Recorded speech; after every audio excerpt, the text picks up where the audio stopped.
All right. We'll see if we're live and recording on both platforms and live streaming on both platforms, because I did not succeed at making sure that was the case when I started the show yesterday.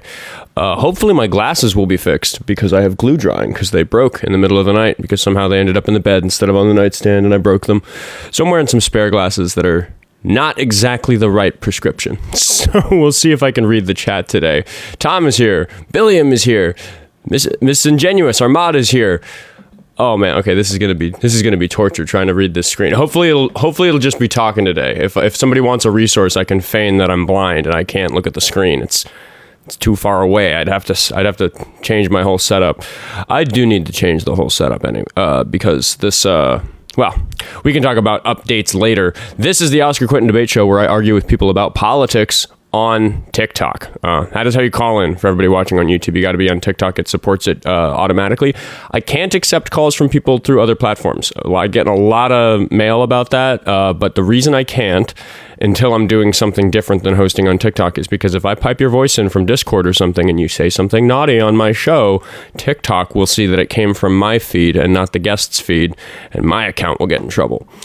I don't like that. Do I have the correct... Yes. Okay. I'm just making sure that's working. Close the Cato Institute. Hopefully we won't be still looking at that today. Oh, Luke Boolin has entered the guest request queue. I believe I've spoken to him before. How old are you? 25. 25. Are you a Trump supporter? Used to be. Do you want him to stay president, or do you think he should be impeached?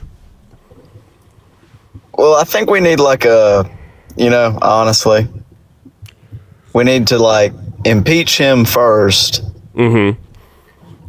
But somehow that has to bring about the second coming of Adolf Hitler. All right, I'm gonna hover my mouse over the disconnect button, because I think this is a troll and you're just trying to say offensive shit. Or do I actually have a serious Hitler supporter on the show, which happens from time to time? I like some of the things that Hitler did, not all, but some of the things he did were pretty cool and good for Germany. I'm just gonna exercise the debate experience card, and I'm gonna say that from your tone, I don't think you're convicted about the things that you just said. I think you're just trying to be offensive and mean, which is also horrible. It still makes you a horrible person, whether it's because you actually do those things or just because you're having fun idea trolling. Of me being a horrible person doesn't really affect me in any way. So, I'm not trolling. There really are things that Hitler did that I like, that I could get behind. If you're not trolling, why don't you tell me what some of those things are? When the Germans, the first time. Hello? Are you muted? I got a phone call, but the first time homebuyers program that the Nazis put out, where they gave 30% of the, what was it? It was something, I have a study on it, but it was 30-something% lowered cost for home buyers. I think why can't we do that here? Again, are you trolling? I'm pretty sure Kamala Harris had some policies that were planning to help first-time home buyers in a way that Trump isn't. But also just generally, that fascistic regimes. I keep getting phone calls, but no, I'm not trolling at all. Fascistic regimes tend to do this thing where to win popularity, they'll sprinkle some sprinkles on their dog turd of a platform. So Trump puts no tax on tips in the big beautiful bill, and they do that with capitalism too. Yeah, I what do you mean they do that with capitalism too? Capitalism's kind of the default system in a system where there is money and commerce, and then we have to either control it or not control it. So when you say they do that with capitalism, who is sprinkling what onto the dog turd that is capitalism? I guess the Democrats and Republicans. Okay, the current emergency we have in America around Trump, it's kind of Team Republican versus Team Democrat. So while maybe I disagree with both of them on capitalism in a core philosophical sense, you are just kind of getting away from the point that, the Democratic People's Republic of Korea made such a decision as to call themselves the Democratic People's Republic, even though it's literally a dictatorship with a supreme leader that they say is immortal, even though they're on their third one. Like, I don't care if you can find a particular policy that the German government had in the 30s that was of some value to some people. Like, you know that's not a good argument, right? Which, again, I just don't think that I don't think it's a serious call. I think it's just probably good for the views if I have somebody who supports Hitler on the line for the first 5 or 10 minutes. Well, I mean, I like the book. I mean, I'm using you to elevate the platform for my more serious callers, so I'll give you another 5 minutes.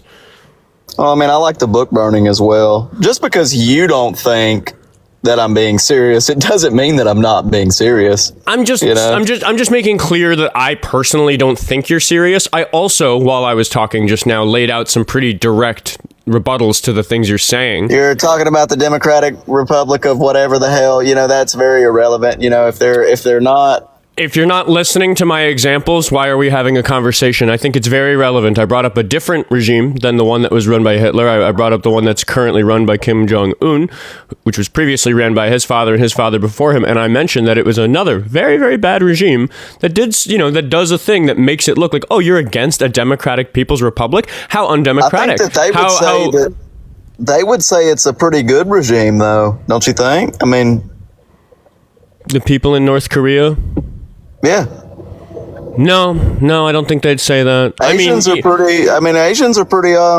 No, let's not do the racism. I know I'm talking to a Hitler supporter, but I'm not really interested in what you think Asian people think about. It's not racist to call a group of people of what they are. They're Asian people. It's not racist. I didn't let you finish the sentence, but again, dude, like, do you care about civil rights? Do you think civil rights are important? No. Tori in the chat. I think there are some finally, people, Tori, you're getting modded. people that don't deserve rights. Like what kind of people? You want me to be honest? You might have to kick me after I do it. Let's see. What do you got? I got people in the queue, so it's okay if I got to kick you. Thanks for the views, dude. Yeah. Okay. Like faggots and transgenders and those kind of. Yeah. I mean, he could have just not used the slur, right? Like. At the end of the day, I platform monsters. That's a thing that I do. But they know that they can stay on the show if they just don't use slurs. But again, that's how we're starting my week. That's how we're starting Monday. We're going to talk to Cobra Commander. We're going to see if he's a serious caller, because I don't actually think that the previous caller supported Hitler. I think he just likes having fun on these lives, and that makes him a terrible person. Cobra Commander, how old are you? I'm 42. How are you today? Not doing so hot so far. The first call was pretty upsetting. But that's okay. Was it that last guy? Was he the first call? Yeah. Start coming out swinging with a Hitler supporter. Do you support Trump? I voted for him, but it's really getting hard for me to support his some of his policies. Okay. What has you? What's fueling your hesitance? The Iran conflict is one of the bigger things for me. Yeah. If you agree with me on that, I don't. We can just cover a couple of things, but I mean, there's two like big things that I think when it comes to these moves by Trump. War is bad. Like, it's bad that he did a war. He's doing a war, pretty straightforwardly. The consequences of the war are bad, but also separately, he said he wasn't going to do the war. So in addition to doing a really bad thing, he's doing a bad thing that he said he wasn't going to do a lot. So yeah, and I don't like the idea that we're told, well, he said that Iran can't have a nuclear weapon, so that's the reason we have to do these things. And it's just like, listen, man, I was in the Iraq war. I know what it's like to be lied into a war. I know what they're doing. They're playing the same old song and dance. I blame Israel. I blame the neocons in the Republican Party. I blame the Zionists in the American body politic that are pushing for these conflicts that seem to only help one side of the world, and it ain't America. So yeah, that's my biggest issue with him. I think that he's lost the plot on this, and I think that average Americans are not going to be too thrilled about paying the $5-6 in gas, while countries like Israel have universal health care and we can't even get to work. That's a big thing for me. I'm pretty consistent with my morals across the board. Yeah. Okay. And that's kind of what it boils down to for Trump with me, is that we're at a point where even if we have different morals, which if we rewind 20 years to before Trump was important, me and any Republican walking down the street would have different morals, but there is a greater degree to which we might be consistent in those morals. And I think it's very hard to support Trump if you want to be consistent in your morals, which is why some of my viewers get kind of mad at me for not jumping down the throat of people like you than for maybe having different morals than me. I don't know. We haven't talked very much yet. But I think it's more constructive. Sorry to steamroll a little bit. I just want to, like, for structuring this conversation, I just want to say it's probably a little more constructive for us to talk about, like, moral consistency, because Trump is so inconsistent. I don't think there is a belief system that supports him other than just believing in him as a guy, which is cultism. I think he's a populist, and he goes with whatever whim that he gets at the time he thinks it's going to score him points. And I think that's one of the reasons why he was so easy to elect the first time, because he would go into a room and just tell everybody what they wanted to hear. And for the most part, he was telling people, in my opinion, at the time, things that a lot of people agreed with, and it was easier for them to justify voting for him. One of the reasons why I voted for him this time around was because during his first term, there were no new conflicts like what's going on in Iran. But the second he got into the Oval Office and Bibi started visiting him on the monthly, I got that sad feeling in the pit of my stomach, and I wasn't shocked to find out that here come the boom booms. And I was pleasantly hopeful that the first time around when it was over and he said, we've completed our objective, and he was quoted by telling Bibi, you guys don't know what the fuck you're doing. That was refreshing and gave me a little bit of hope that maybe, possibly, we're going to stop this.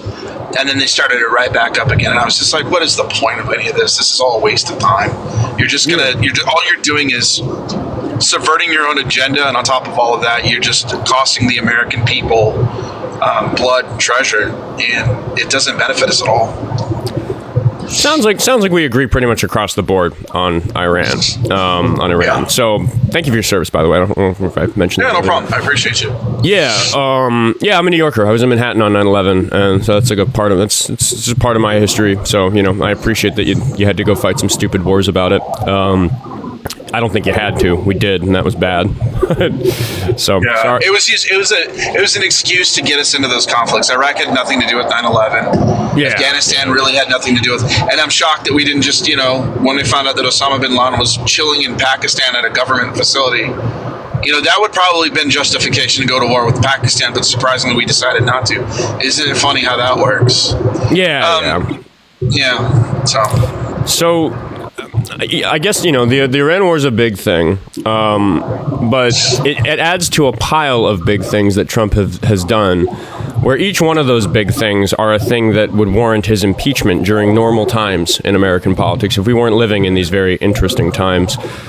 And in terms of direct constitutional violations that immediately warrant a president's impeachment, I actually don't even think the Iran war is as strong a case for that as some of the other things I have, just because there's reasonably good precedent for presidents going to war without the approval of Congress. Technically, we haven't had the approval of Congress for a war since the 40s, and we've had plenty of wars since then. So I guess knowing that we kind of agree on the whole Iran situation, how do you feel about his respect for the Constitution? You're a person who took an oath to defend and uphold the Constitution. Sure. No? Yeah, I look at every president the same way when it comes to the Constitution. They bend so far before they break it to exert as much executive control as they possibly can. I mean, one of the big things that comes to mind is the consistent renewing of the Patriot Act, which...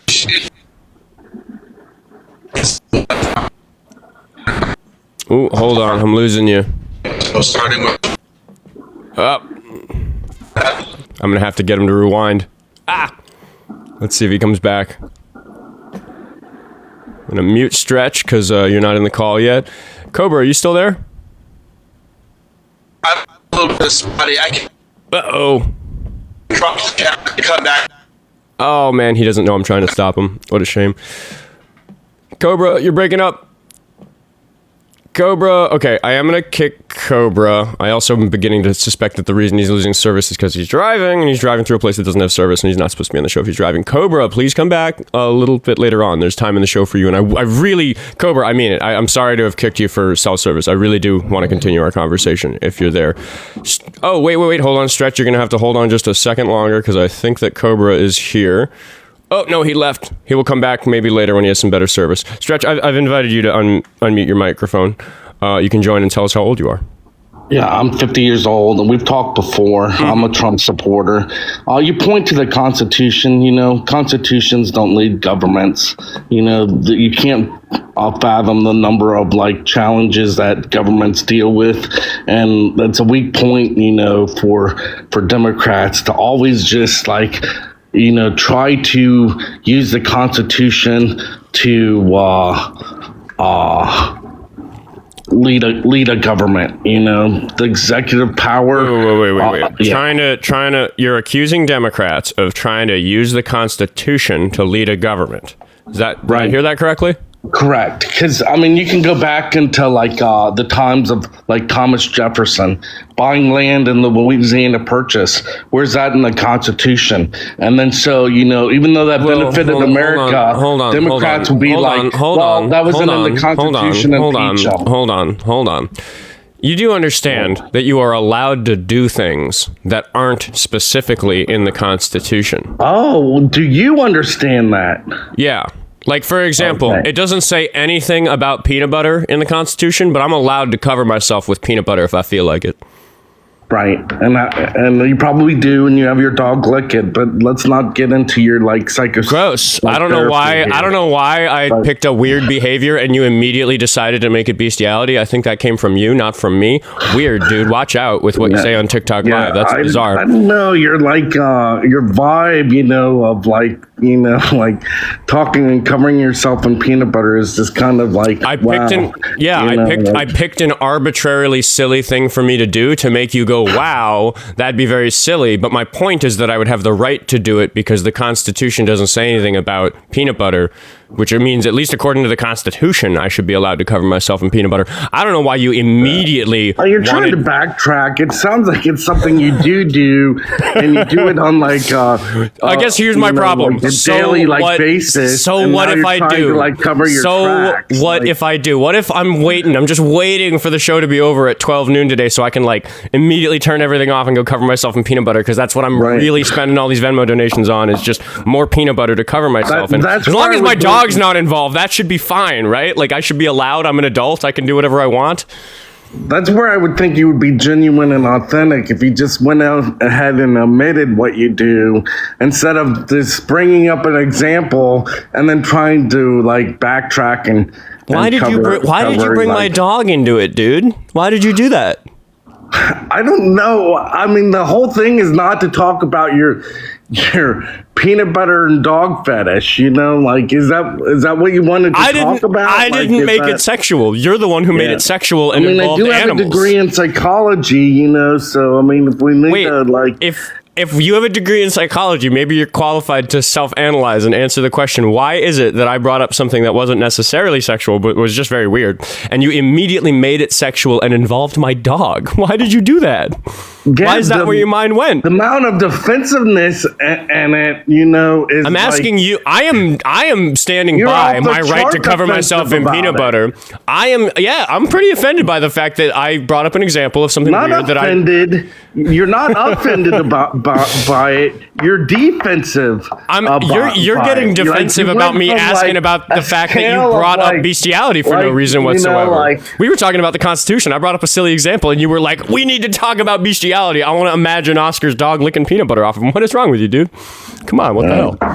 Yeah, are you over this fetish and talking about it, or you don't need to I'm just gonna ask one more time. Can you recognize that you're the one who made it sexual?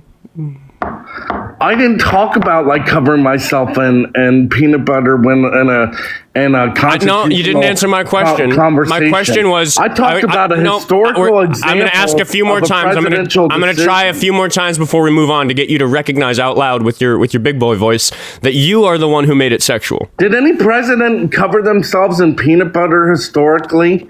No idea. I don't think they'd tell the public if they did. But so again, I'm going to ask the question again. I'm going to ask the question again.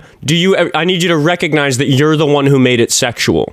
Has anyone done that? Why are you ignoring my question? Decision Excuse me. In relation to the Constitution. I really want you to answer my question. Authorities and discussion. It's very, very important that you answer my question. My question is, do you recognize... No, dude, like, what are you doing? What is this? You keep opening your mouth and saying things that aren't answers to my question. My question is very specific. My question pertains to what just happened in this conversation. So you want me answer why you sexualize peanut butter on yourself? I'll repeat the question if you don't remember how that deals with the Constitution. You know, this we can get to that if you answer my question. Do you want me to ask my question again? Because that wasn't my question. I don't care about your question. Like, you shouldn't have called into my show. I ask a lot of questions on the show. Of a constitutional decision. Wait, no, but we can get to. I want to get back to the Constitution, but I need you to address the question. Authority, the question. Excuse me, Stretch. Excuse me. Are you going to answer my question? Yes or no? No, I'm not. No. Okay, so I'm just going to remind everybody that I brought up this peanut butter example. You decided to have my dog lick the peanut butter off of me. You made it sexual and you made it bestiality. I think that's a huge red flag. Let's get some red flags in the chat for today's guest. Fine, we can go back to the Constitution. I'll drop it. What are we talking about? Yeah. Okay. So you brought up Iran. I want to know what you would do with Iran. Other than like criticize Trump. Now that we're in the mess, Iran. Or are you asking me what I would have done if I was president, like, you know, a few months ago before the war started? Or are you asking what I think we should do now? What you would have done? How you would have dealt with Iran? Well, okay. I mean, I guess I should have asked my question a different way, because one of the things I have to consider is the fact that we had a really good arrangement with Iran in Trump's first term that Obama had brokered, but he threw it out. So to go back as far as I can to answer the question, we really shouldn't have done that. Biden tried to fix that deal when he became president, but Iran wasn't about it. And now that we don't have that deal, Trump had his excuses for going after them for their nuclearization. I don't know the intelligence we actually have on Iran's nuclear capabilities. If I was privileged with that information, if I was in the war room last summer when they were deciding whether or not to bomb those facilities, I will admit, I have to remain agnostic to the possibility that I would look at that intelligence and think, oh my God, we need to get some bunker busters in here, and we need to take out these capabilities.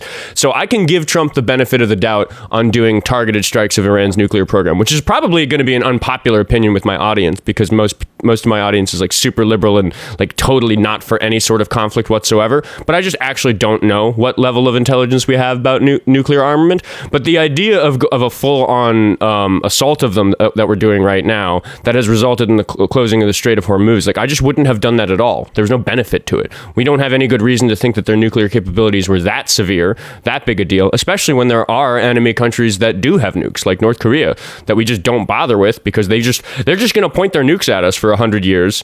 And as long as we don't shoot any nukes at them, like, we should be okay. So, like, we're kind of just getting into a situation like that with Iran, which is Trump's fault for backing out of the deal in his first term. So would you tell Iran, that you're doing targeted strikes on them? I wouldn't warn them if that's what I was going to do. Like I said, I can have a shred of the benefit of the doubt for the strikes we did last year that, according to Trump, destroyed some of their underground nuclear capabilities. But I just don't trust any of the information involved. So all I can say is that I don't know what decision I would have made if I was, like, at the Pentagon being shown the evidence, but because that doesn't get shown to the public, so I don't really know. But I know the public does have enough information to know that this war is silly and not worth it, and it's sad that so many people. So let's dissect. Well, he said he was. You said Trump said he wasn't going to go to war with Iran, and went to war with Iran. And you're critical of that. Would you? But your alternative is what? You would just tell them what you're targeting. Hey, I'm going to war with you. No. Move all your assets. I don't think you were listening. Protect all your things. No, you asked me one question while I was giving my explanation, which is, would I warn them? And I said no. And then you ignored the rest of my explanation and behaved as though I answered yes. Did you what make is that this? comment? Like Trump said he wasn't going to do that and end up doing it. Is in war, or do you want to telegraph your moves? Okay, you want to give I understand your position now. Of what I'm your going to decisions are, hold on. Or do you want to conceal that? Please let me help my audience understand what you're saying, because I now get what you're saying and you're still steamrolling me. Can I take a moment to help you articulate your own point, please? It's better for the audience if they understand my caller's point. I'm not, just going to try to keep dunking on you. I think what you're suggesting is that Trump all along wanted to go to war with Iran, but he didn't want the leadership in Iran to know that. So he lied to everybody, including the public, so that Iran wouldn't have their defenses up. Is that what you're suggesting? Because that is a pretty reasonable way to look at any type of military strategic moves in a war. Am I understanding? Yeah, a little bit, except for, do you know what an O plan is? I feel like we're moving on faster than is necessary, given that I just am trying to clarify that I understand what you just said, instead of listening to what you now have to say. Do you see how it's not a very good conversation for me or anybody listening if I try to understand your position? Do you know what an O plan is? O plan? An operation plan? No, what is it? Right, an operations plan. You realize we have these for many different scenarios. Some of them are secret, some of them are top secret and things like that. We've had an O plan militarily for Iran for some period of time, given their ambitions for nuclear capabilities and things like that. You realize this was pre-Trump, this was Obama. These plans exist. So Commander, I see you. I'm just gonna finish this call before I get to you. Thanks for your patience. Okay, again, I got to take you right back to the question I just asked. Do I understand your position properly? Because you are just moving on to other things. I was correcting what you said. It wasn't Trump's idea to go to war with Iran. We've had these plans in existence for numerous things. Even Democratic candidates said, they would not allow Iran. Allow me to interrupt, Stretch. Cobra said in the chat that he also wants to talk to you, so I'm going to risk a little chaos on the show, and we're going to do a three-way. I don't necessarily think this is a 2v1 because Cobra, you're kind of in the middle. You're kind of fence-sitting about Trump right now, so maybe this will be interesting. I'm not following your argument very clearly, Stretch. I asked you to clarify, and I'm having a hard time following what you're trying to say. Right, because you've never served in the military. Cobra has served in the military. I know. Perhaps Cobra you can explain it to Cobra. But the host has never served in the military, so he wouldn't understand the intelligence requirements, O plans. Sure. Yeah. So my question to you, Stretch, is I'm assuming by that comment you've also served in the military. Right. I retired from the military. I used to work at CENTCOM headquarters. Actually. What branch Army. of the military? Army. And what was your rank when you retired? When I retired, I was a major. You were a major? Yes. Okay. And what was your branch of service? Not branch, but your corps. What corps were you a part of? Well, my branch, branch is a proper term. It was air defense artillery. Okay, so you're artillery division. So I started out in Patriot missiles, and then I moved on to be a strategic planner for the Army.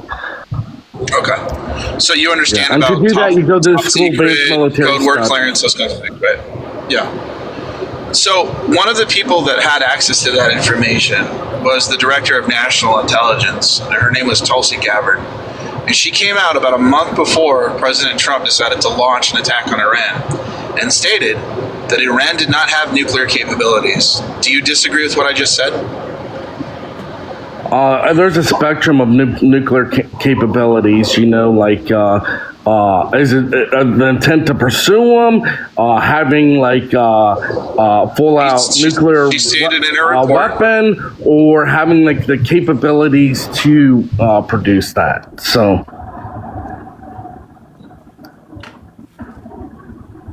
So yeah, what do you think the intelligence said?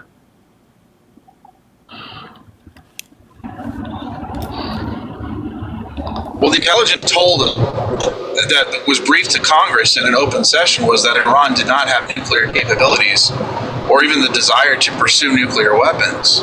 And that's what she briefed Congress on in the Senate and in the House. So my question is pretty simple. If a month prior to us attacking Iran, we had the intelligence to say that they did not have that capability, what changed in that time frame?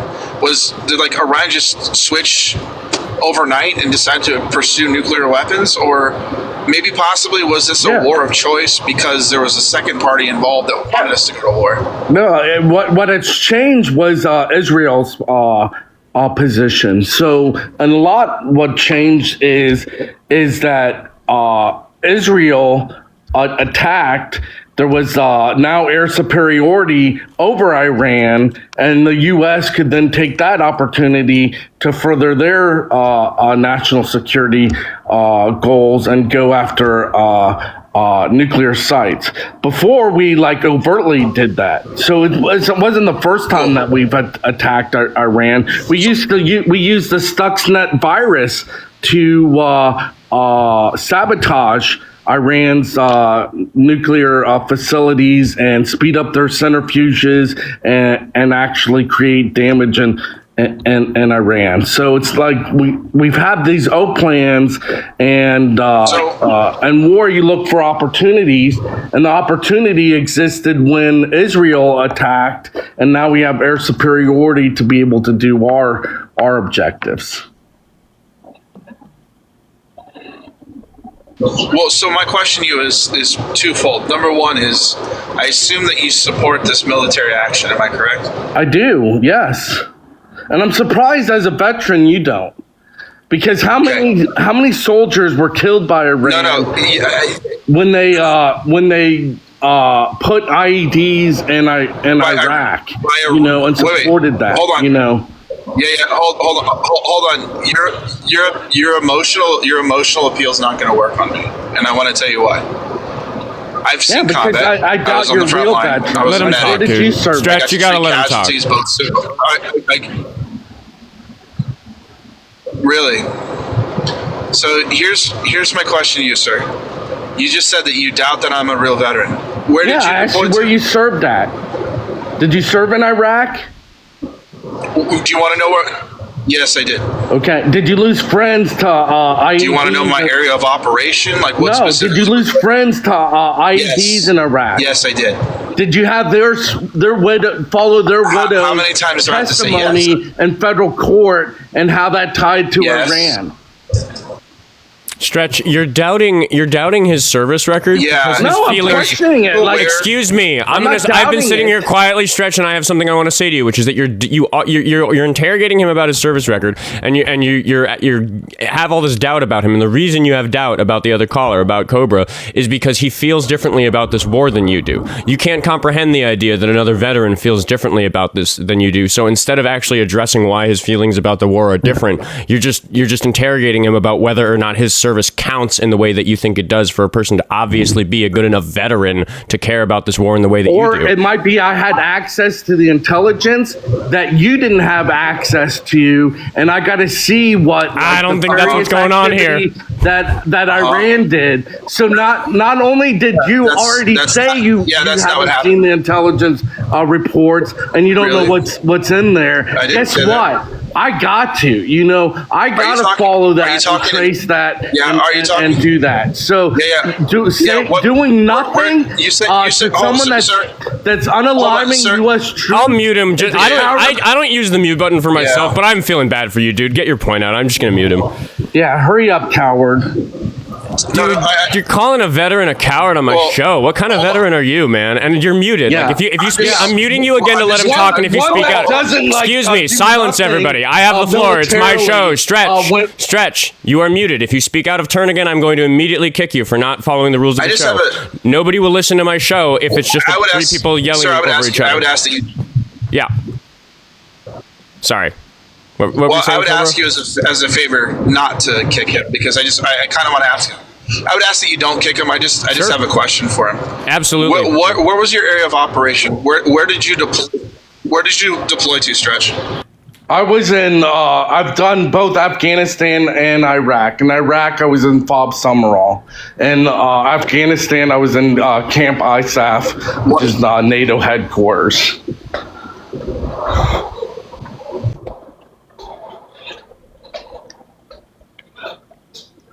Still there, Which is in Kabul, Afghanistan, which is the embassy and things like that. But in Iraq, I dealt with oil security. Iraq, where was it? In FOB Summerall with 216 infantry. Okay, and what years were you there, sir? I was in Afghanistan in 2008 to 2009, and Iraq actually 2009 to 2010. Okay, cool. I was in Iraq from 2005 to 2006. Were tensions higher or lower in 2008 than they were in 2005? They were much higher. We ended up doing the surge when in 2008? In 2005, 2006. Yeah. Right. Do you know what Fallujah was? Are you aware of what Fallujah was? Yes. Yes, Okay, I had a friend die at Fallujah. You know, so did I. So did I. Yeah. So he was killed in 2006 on December 3rd. He was a captain. You know, I commissioned with him and things like that. So, and Iran supplied the IEDs that end up killing him. You know, so having you know, not going after the threat that's killing U.S. service members, and then sitting here and saying, well, Tulsi Gabbard, blah, blah, blah, blah, intelligence and things like that is a bullshit answer. Again, your emotional appeals mean nothing to me, and here's why. Yeah. Your cowardness doesn't appeal to me, too. My cowardness. Right. Okay, so then my simple question to you is this, sir. Are you planning on going back into the service to help fight in this war? I retired. I can't, you know? Yes, you can. You resign your commission completely, or are you subject to recall? I haven't resigned my commission. So you are subject to recall, which means you can... subject to recall. Are you sure about that? I'm 100% sure about that. Are you rated by the VA for any disability, sir? Yeah, I'm 100% disabled. For what? What's your rating? 100%. For what? For all my disabilities, amputation, PTSD, type 1 diabetes, diabetes. There it is. Hold on, stop. Host, can you freeze him real quick? Type 1 diabetes. He just said he's muted. Yeah. By the way, type 1 diabetes is type 1. Yeah, allow me to. Type 1 diabetes is something that you're diagnosed with. It's something you're born with. And it's also something that would disqualify you from military service. Are you sure you have type 1 diabetes? Adult latent type 1 diabetes. Due type 2 diabetes is and a hormone shift. You don't get diabetes from a TBI, sir. Yeah, it's called adult latent type 1 diabetes. Look it up, jackass coward. Okay. Before you speak. So look it up before you speak, ignorant. What's your A1C score, You're not on my health team, just like you didn't have access to intelligence. What do you just come up here and yap and babble like you know somebody and you know things and you know shit. Sir, what's your A1C hemoglobin score right now? Mine, 6.5. 6.5. Do you know what that means? A1Cs are last basically 3 months of your blood sugar. What does a 6.5 A1C score mean? That's your last thing. That means it's controlled type 1 diabetic, which I'm on. You're not a type. When you're type 1 diabetic, that means you're born with it. Type 2 is onset during adulthood. Adult latent type 1 diabetes. Go look it up. It's a very rare condition, jackass. Yeah, you keep calling me what jackass. My diagnosis is when I have doctors tell me. This is what I'm going to tell you. Where's your degree from in endocrinology? Where's your degree in endocrinology? From? Yeah, where's it from? Washington State University. Where's it from? I went to Washington State University and I did my residency at Emory University. You want to keep going? And endocrinology? No, I'm actually a general physician. Okay. So yeah, but we can keep going if you'd like. So there's type adult. What was your hold on, sir. Because I also have 3 veterans friends that have the same condition. Right. What was your amputation for? I'm not going into this. You were able to tell us that you had a type 1 diabetes. Why won't you tell us what your amputation is?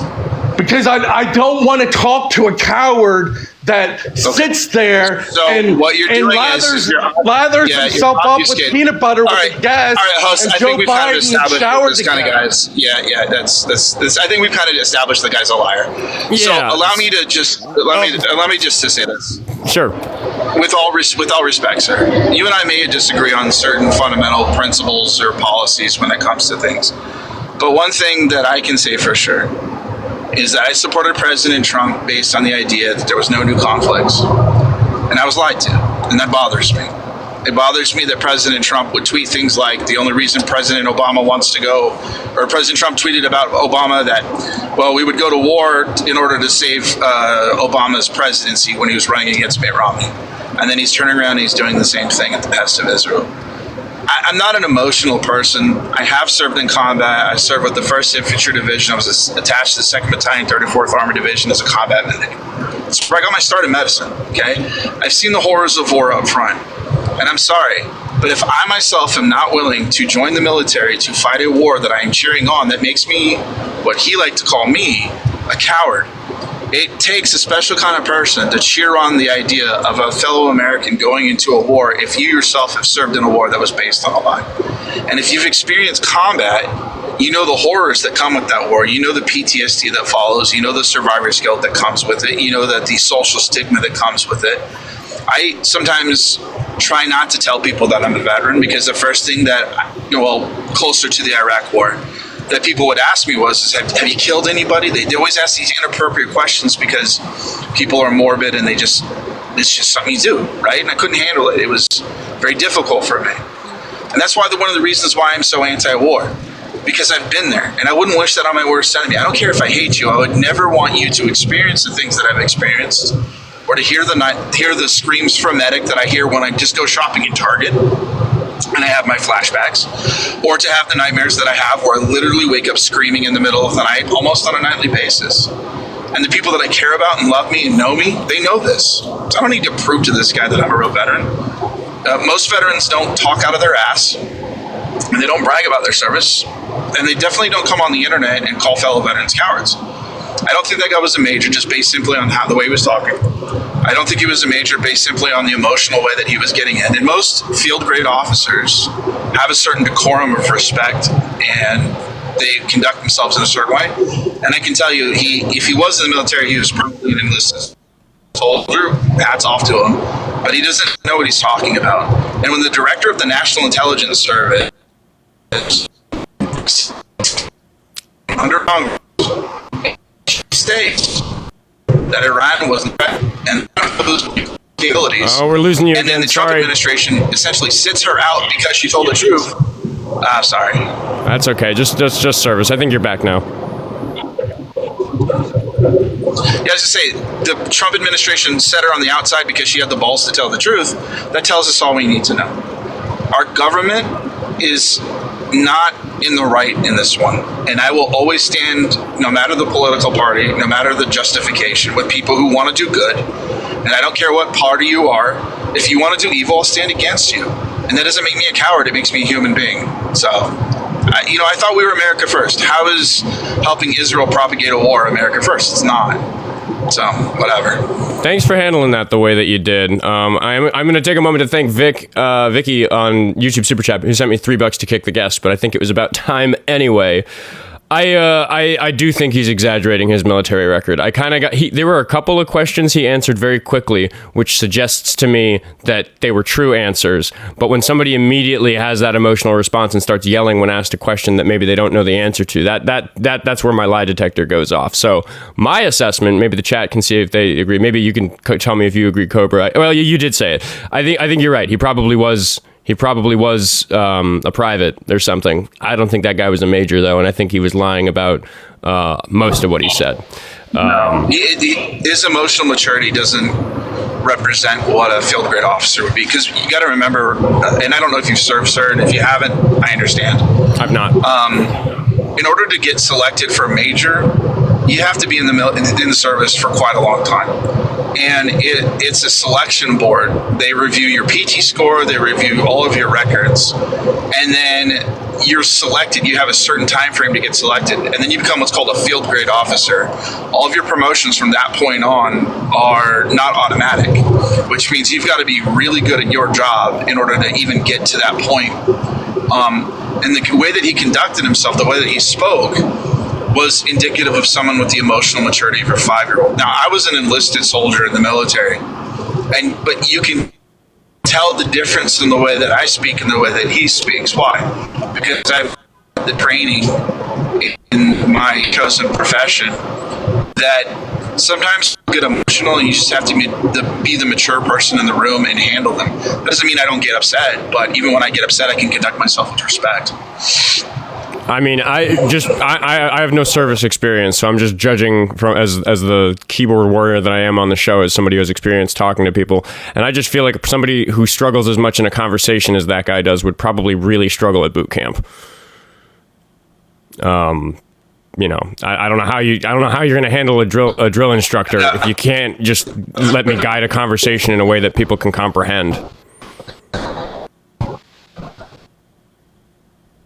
Ooh, I might have to kick you for service again. Try again. Let's do an army shot. Sorry, say that again. Said the best thing in the military to do is just shut up and do what you're told. You keep your mouth shut and you go far. I don't think he'd been able to keep his mouth shut at all. Yeah, that's what I was getting at. I don't think that guy would deal with a power structure where his subordination is the most important thing, because, you know, military command and control structure is very important, that you're super duper subordinate if you're at the bottom. And that guy struggles with that in a way that I think probably made his military career difficult if he was in fact telling the truth about having a military career at all. So that was interesting, and thanks again for handling that the way you did. I kind of wanted to kick him just for you, but the fact that you wanted to keep taking him on, I really appreciate, because I do like people being called out for their stolen valor bullshit on my show, because I know that there are a lot more veterans on TikTok than there are out in the real world, and maybe that guy's one of them. Or just being dishonest about the nature of his service, which is still stolen valor, right? It's the same crime to say that you were like a major and you weren't. Yeah. Yeah, and I was shocked to find out that he would brag about one thing of his disability, but when pressed on details about his supposed amputation, he refused to elaborate. Yeah, well, like I said, there were certain questions that just immediately sent him into anger mode. And I'll say it for everybody who's not viewing the chat. Raven, one of my mods, is a veteran of the Air Force, and her impression in the chat is that he probably dropped out at basic training. Which maybe gave him some of the answers to those questions, but not enough of them to convince you that he was telling the truth. Well, he just commented in the chat that I clearly didn't serve. I don't know where he would get that from. Yeah, that's projection. Yeah, I mean, you clearly know. I mean, it's a skill set that I don't have, right? Like interrogating a person to check if they're lying about their service. I don't know all the specific questions. I don't know what answers to them are obviously good or obviously bad. It's, you know, it's like the sort of, I love watching stolen valor videos. I love watching a veteran like yourself who knows those questions just immediately get right to whatever's going to catch somebody in a lie. I just lack the expertise for it. But I think we can move on. It's a shame I have so many callers like that are difficult. But you, Cobra, are a very interesting caller to me because you're super duper articulate. You obviously are a patriot. You obviously care about your country. You care about your fellow citizen. You care about a lot of American values. So that has me very interested to get back to our conversation about Trump, because it sounds like we're on the same page about Iran. We disagree with the previous caller about whether Iran is the conflict in Iran is a patriotic thing to support. But I guess that the question I'll swing back at you to get us back into our conversation is, how do you feel about Trump's violations of his oath of office, his violations of the Constitution, generally? So, I think the last time we talked before I dropped was, I mentioned that he's a populist and he likes to bend the rules, just like previous presidents do. They like bend the rules until they get to the point where it's almost about to break. So I'm one of those people that I'm just like, listen, give me an example of what you're talking about, and then maybe we can narrow that down. And when I'm wrong, by the way, man, I'm one of the reasons why I come on these panels is I like to learn. And if I'm wrong about something or I can be educated on something, then I'm totally willing to listen and give the person that I'm talking to the good faith. Like, I always assume positive intent. So I like talking to people that maybe I don't agree with all the time, because you can. I don't like echo chambers, is what I'm saying. So if you can give a specific example, I say let's talk about it. I'll try not to do the whataboutisms, and then maybe we can figure out, an amicable. Yeah, I'll give an example that's come up on the show a lot this week. I kind of go through phases on this show where I'll take a specific example and I'll use it over and over and over again to kind of give the audience a little bit of a study on, like, here's a dozen people answering to my same concern. So the example I'm going to use, the audience is probably already thinking the number is going to be Executive Order 14160, which had to do with the 14th Amendment and birthright citizenship. Are you familiar with that executive order? Yeah, essentially he said birthright citizenship doesn't count anymore, and that is from what I understand, that's being adjudicated in the Supreme Court right now. Yeah, so the immediate response that a lot of people have is like, oh, the Supreme Court will shoot it down. My concern, and the reason I think it's maybe different than, for example, when Biden tried to forgive student loans with an executive order, which is that having to do with spending federal money, is not the job of the president. That's supposed to be Congress, so the Supreme Court shot it down. The big difference between those sorts of cases is that there's benefit of the doubt that Biden made a real misstep in trying to think about, like, what was the appropriate use of power to do that, because the Constitution doesn't talk about student loans. Right. But I agree with the Supreme Court ruling, because it did have to do with money, and that's just the legislative branch's job. The issue I have with 14140 is that there's no room for that sort of benefit of the doubt when he literally quotes the Constitution itself. He quoted the language of the 14th Amendment in the order and said that he disagreed with it, which on its own would be him trying to overthrow the Constitution, especially so in consideration of the fact that the Supreme Court has ruled specifically on whether or not the 14th Amendment, which for anybody listening who isn't following, 14th Amendment means that if you're born here, you're a citizen regardless of who your parents are, unless they're an invading force or an ambassador to another country. The amendment was originally written to make sure that the children of slaves got citizenship, but the language was generalized in such a way that today it's applied to everybody. The Supreme Court, as I just said, has ruled that it applies to everybody, including illegal immigrants. And Trump is saying that if you're an illegal immigrant and you have a child here, that your child's not a citizen anymore. So I just don't see any room for us to say anything other that he specifically intended to go against the Supreme Court. He specifically intended to go against the Constitution. So one of the things that I find fascinating about President Trump is he is, or claims, I don't know if he really knows or not, but he claims to be a fan of Andrew Jackson, Old Hickory. And one of the things that President Jackson was famous for was when he said, the Supreme Court has made their ruling, now let's see them enforce it.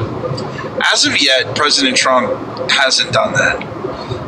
Every time a court rules against him, he drags his dick in the mud, but he inevitably has to comply, whether it's begrudgingly or not. I can't think of, and again, if I'm wrong, I'm open to correction, but I can't think of a court order where, for example, the most recent one was the court order that said his name isn't allowed on the Kennedy Center. And he was just like, what the fuck? Like, I see him getting caught up in these stupid executive orders or battles, because I think one of his, not his, because I don't think he's the one coming up with these strategies, but I think the people around him are like, we should try this because we can force a lawsuit and then get it adjudicated. And it's like a fast track to getting what we want, as opposed to going through the legislative process. Yeah, they're kind of throwing shit at the wall and seeing what will stick, right? Yeah, absolutely. Now, I want to start talking about real quick about Biden, because if Biden was able to forgive student loans, that would have been tremendous for me, but he wasn't able to. Part of me wonders if Biden really wanted to forgive the student loans. Part of me wonders if he just did it in a way that he knew it wasn't going to work, just so he could say, well, I tried. Well, hold on. The cutting board's getting a bit full in terms of what we're talking about here, because you said something a moment ago that I want to respond to specifically, which is that there are actually numerous examples of Trump defying court orders directly, but there's an interesting thing about the way that these situations get litigated, which is that most of the unconstitutional things that Trump does don't even make it to the Supreme Court because they're so obviously illegal illegal, so obviously unconstitutional that it just doesn't even get sent up that far. So what'll happen is that people will see that Trump generally does listen to orders by the Supreme Court, but he doesn't always listen to orders by federal judges. So the example I like to pull on, because it's such an obvious and public example, is when there were 2 aircraft carrying deportees to El Salvador, and Trump was ordered by the federal courts, not the Supreme Court, to have the planes returned, to have them not land in El Salvador, because it was determined that the people on board did not receive proper due process for their deportation. I'll be honest with you. I don't know enough about that specific case to refute what you're saying. So what I'll say is I'll grant that and say if that's the case, then it was wrong. And as far as I know, the individual who was like the poster boy for this incident, Abrego Garcia, I believe that he was brought up on criminal charges and those have been dropped. I believe that was malicious prosecution, by the way. So you're not going to get any argument from me on that. But I don't know enough about that specific incident with the airplanes to disagree with you. So I'll just take you at face value and say, sure, absolutely. If that's the case and he didn't follow court orders, then he needs to be held to account for that. Well, just the one little detail I'll add is that essentially the defense that I hear from the right is that the planes were already in the air. You served. I think it doesn't work that way. Yeah, well, I think that what the administration would probably try to use is I don't know where the planes were. Like if they were over like the airport in the United States, then yeah, absolutely turn the stupid thing around. But if it was like over international waters or in another country, they could be like, well, they don't have jurisdiction here. So again, I don't know enough about the case to argue it. Sure. So I'm just going to take what you're saying at face value and say, yeah, if they screwed up, then they should be held to account. I'm not a big person or not a big proponent of just I follow the law whenever it suits me.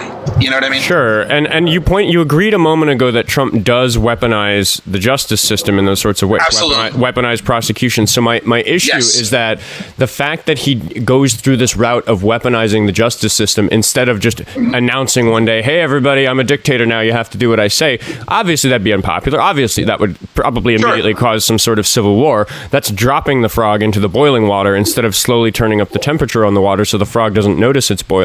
When Trump does this throwing shit at the wall strategy of seeing what sticks, which, by the way, you pointed out something that I point out from time to time. When I say Trump here, I'm talking about his administration. He's an 80-year-old senile rapist, in my opinion. Yeah, he's not the one pulling the lever. No, we're really talking about what Stephen Miller and J.D. Vance and Pete Hegseth want, like these people who are actually in control of the administration. So we're talking about his admin.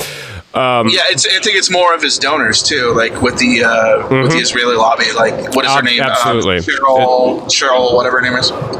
I don't know. My brain's not finding Atkinson, I don't remember her name. Yeah, all the wealthy billionaires that are supporting him and have his campaign, obviously. So yeah, we're just talking about his administration, the MAGA movement generally.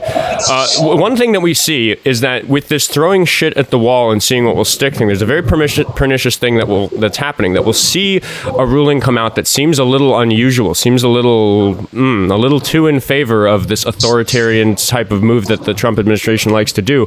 And what you'll find is that there will have been a handful of court cases that led up to it, where it's like, quietly in the background, there was some precedent created about this particular thing 8 months ago in court. And it's hard for me to pull examples. Go watch like Legia Miller videos on YouTube. I'm talking to the audience here when I say go watch Legia Miller or Legal Eagle or on YouTube if you want breakdowns of the specific sorts of cases that I'm talking about. But when you throw this much shit at the wall, constant lawsuits about literally everything, constant pushback about every single court case that there is, it's an effective strategy, because if even 5% of those cases stick, 8 months later, you can look back and say, hey, one of our 5% of cases that stuck, it created precedent that made it easier to do this bigger thing, because we have this precedent that we created ourselves through a legal blitzkrieg of throwing shit at the wall and seeing what will stick.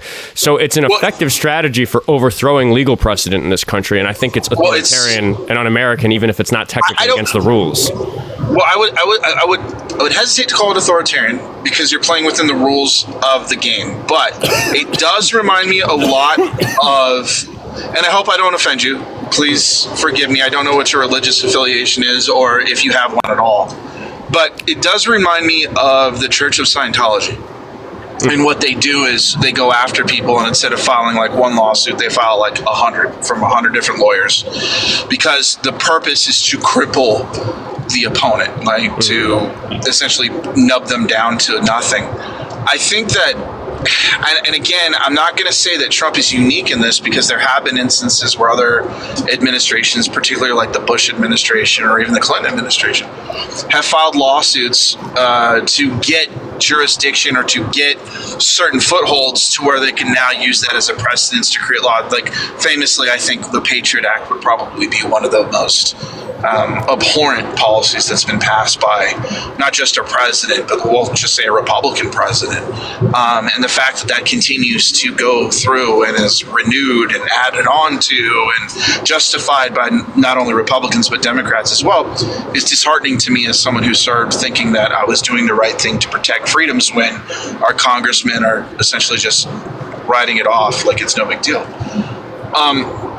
But well, again, I feel like at this point in the conversation, you're falling back to a point that I hear a lot on this show, which is that you can find examples of other presidents doing things of the sort that I'm describing, but Trump's had more injunctions than all of them, which are those orders from the court to stop doing what he's doing.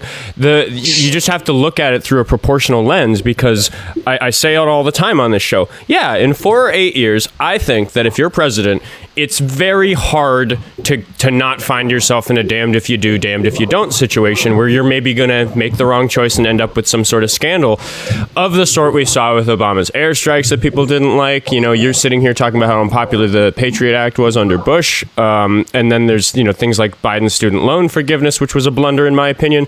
So the question becomes of proportionality. If we're going by just true or false, do presidents sometimes do things that are seen by history, by us with the clarity of hindsight, as unconstitutional? The answer is obviously, yeah. Like, these fuck-ups happen. Yeah, absolutely. We're talking about a president that has a scandal that large once or twice a week.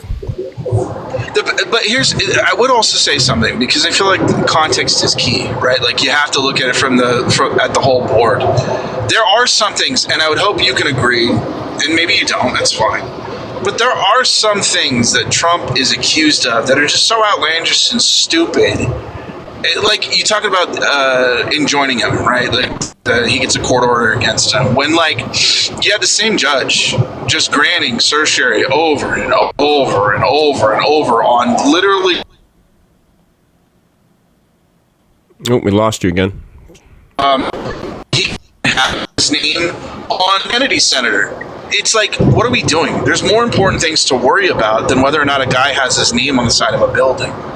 But that adds to the total. It's not indicative of the whole picture, but it does add to the overall pile of shit that this guy gets. I swear to God, like, there's a lawsuit filed against this guy for everything every day, and I think the purpose behind it is to bog down the administration. Yes, there are some things that he's doing that I don't agree with, but there's also things that he does that are within the realm of his office as president of the United States that, on the left, people are trying to prevent him from doing. And listen, I agree. I play the game the way that the rules are laid out, go within the rules. But I'm not going to judge a president based on his political enemies trying to stop him from doing what he wants to do. The Republicans did it to Obama.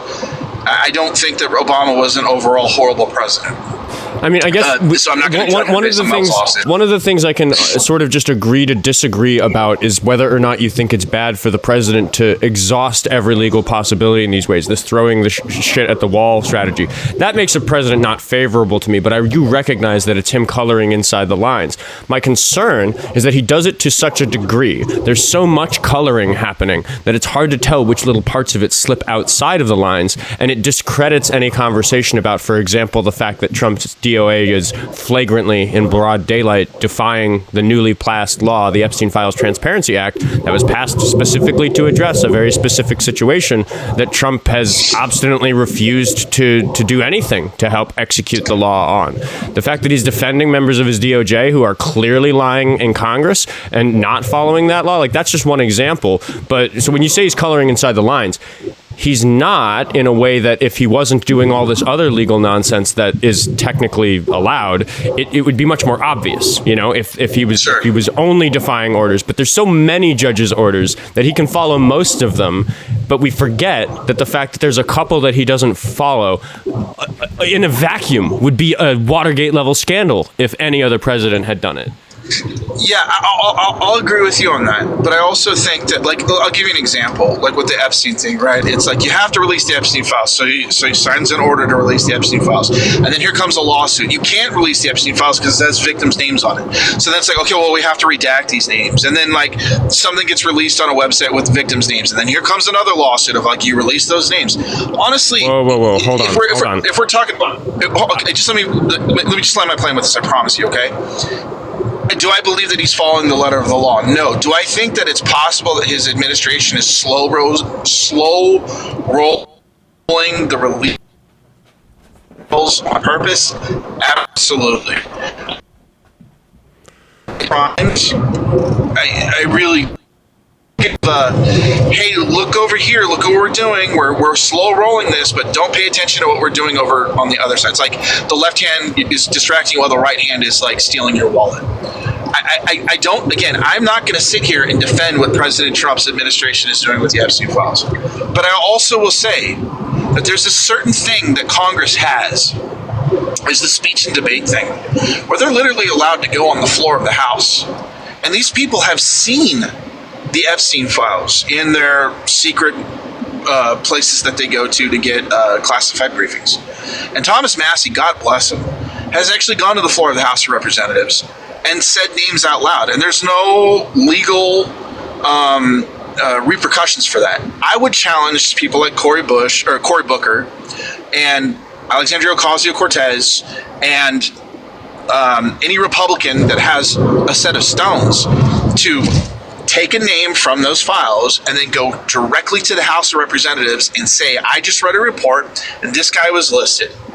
And either force the administration to release that file to show, no, he wasn't listed, or get the groundswell of support to get the investigations going in the civilian world, like at the for example, New York Southern District, to start these investigations and start prosecuting people. I think laying it at the feet of President Trump. I'm going to cut you off there because I feel like the important thing is that thing about wanting the civilian level to like start seeing what happened. Like that's the reason the law was passed. There's so much public interest around this. People were calling their representatives and saying, "Dude, we need to get these files released." That's the whole reason that we passed the law. So just like Trump is this throwing shit at the wall strategy is working with Trump in the courts, there's a way it's working in the court of public opinion, because you brought up some examples of the sorts of things that might happen when you need to release 6 million documents relating to a decades-long set of many investigations across multiple jurisdictions, which is that, yes, there are going to be honest mistakes. There are going to be times when a victim's name should have been redacted but wasn't, or where a victim's name is redacted somewhere but not somewhere else, and people put two and two together and figure out the victim's names. Like, I don't expect them to have done a perfect job, and honestly, if I was authoring the law, I might have given them 90 days instead of 30 days just to make sure they could do a really good job, because after decades, I don't actually think those 60 extra days would have made that big a difference to the victims if they got their justice. Fair. So we can point at those individual mistakes, but you're kind of doing the same thing, which is that you're just pointing at the wrong stuff, because they've been caught red-handed so many times redacting things in a way that's illegal, because the law is very specific about what is allowed for redactions. Those sorts of mistakes that I just made, they make those mistakes where they accidentally release a victim's identity, and that's bad. That's just a fuck up. But they also make those sort of mistakes where they accidentally demonstrate that they're trying to redact Donald Trump from something that it's not legal to redact Donald Trump from, because the law is specific on the matter. There's a mountain of illegal things that have happened if we're going to look at individual redactions in the Epstein files. Sure. No. So my question to you is this, and this, by the way, I want to say thank you for having such a reasonable and I would say wonderful conversation. You've been nothing but gracious with me, and I appreciate that. Likewise. I would just ask, though, what do you think the solution would be in order to, for example, with the e-files, to get this stuff released to the public? I've proposed that they use the speech and debate clause, go out there and read it out loud to put it into the public record with no redactions. But short of that, I don't know what other methods that they can employ, because let's say they remove President Trump, whether it's through impeachment or the 25th Amendment. Bro, we're still waiting on Kennedy files. There's always a way for the government to... Hold on. We're at a very interesting juncture in the conversation, because a year ago, we could have maybe talked about like the fact that we might need some kind of law specific to this case to appease the public demand for transparency on the Epstein files.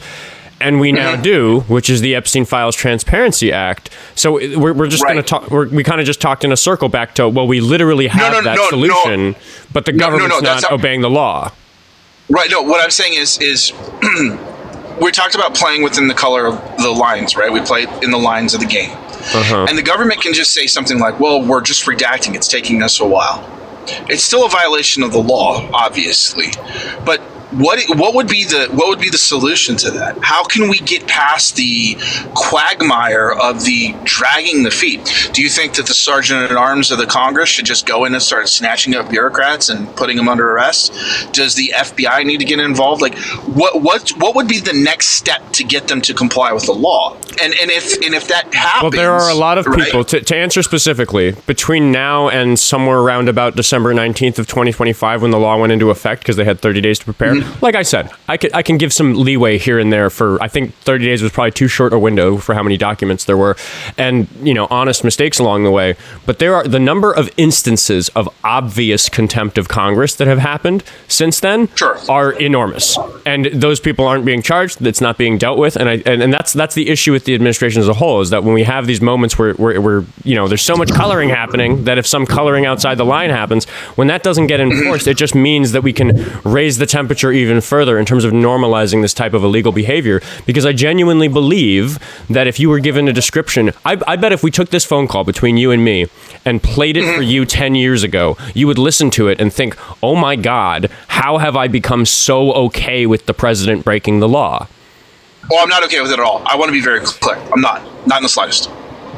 But you asked about pragmatic solutions, like what do we actually do? And like I said, there's all these issues of contempt of Congress that need to be addressed that aren't being addressed. But wouldn't they?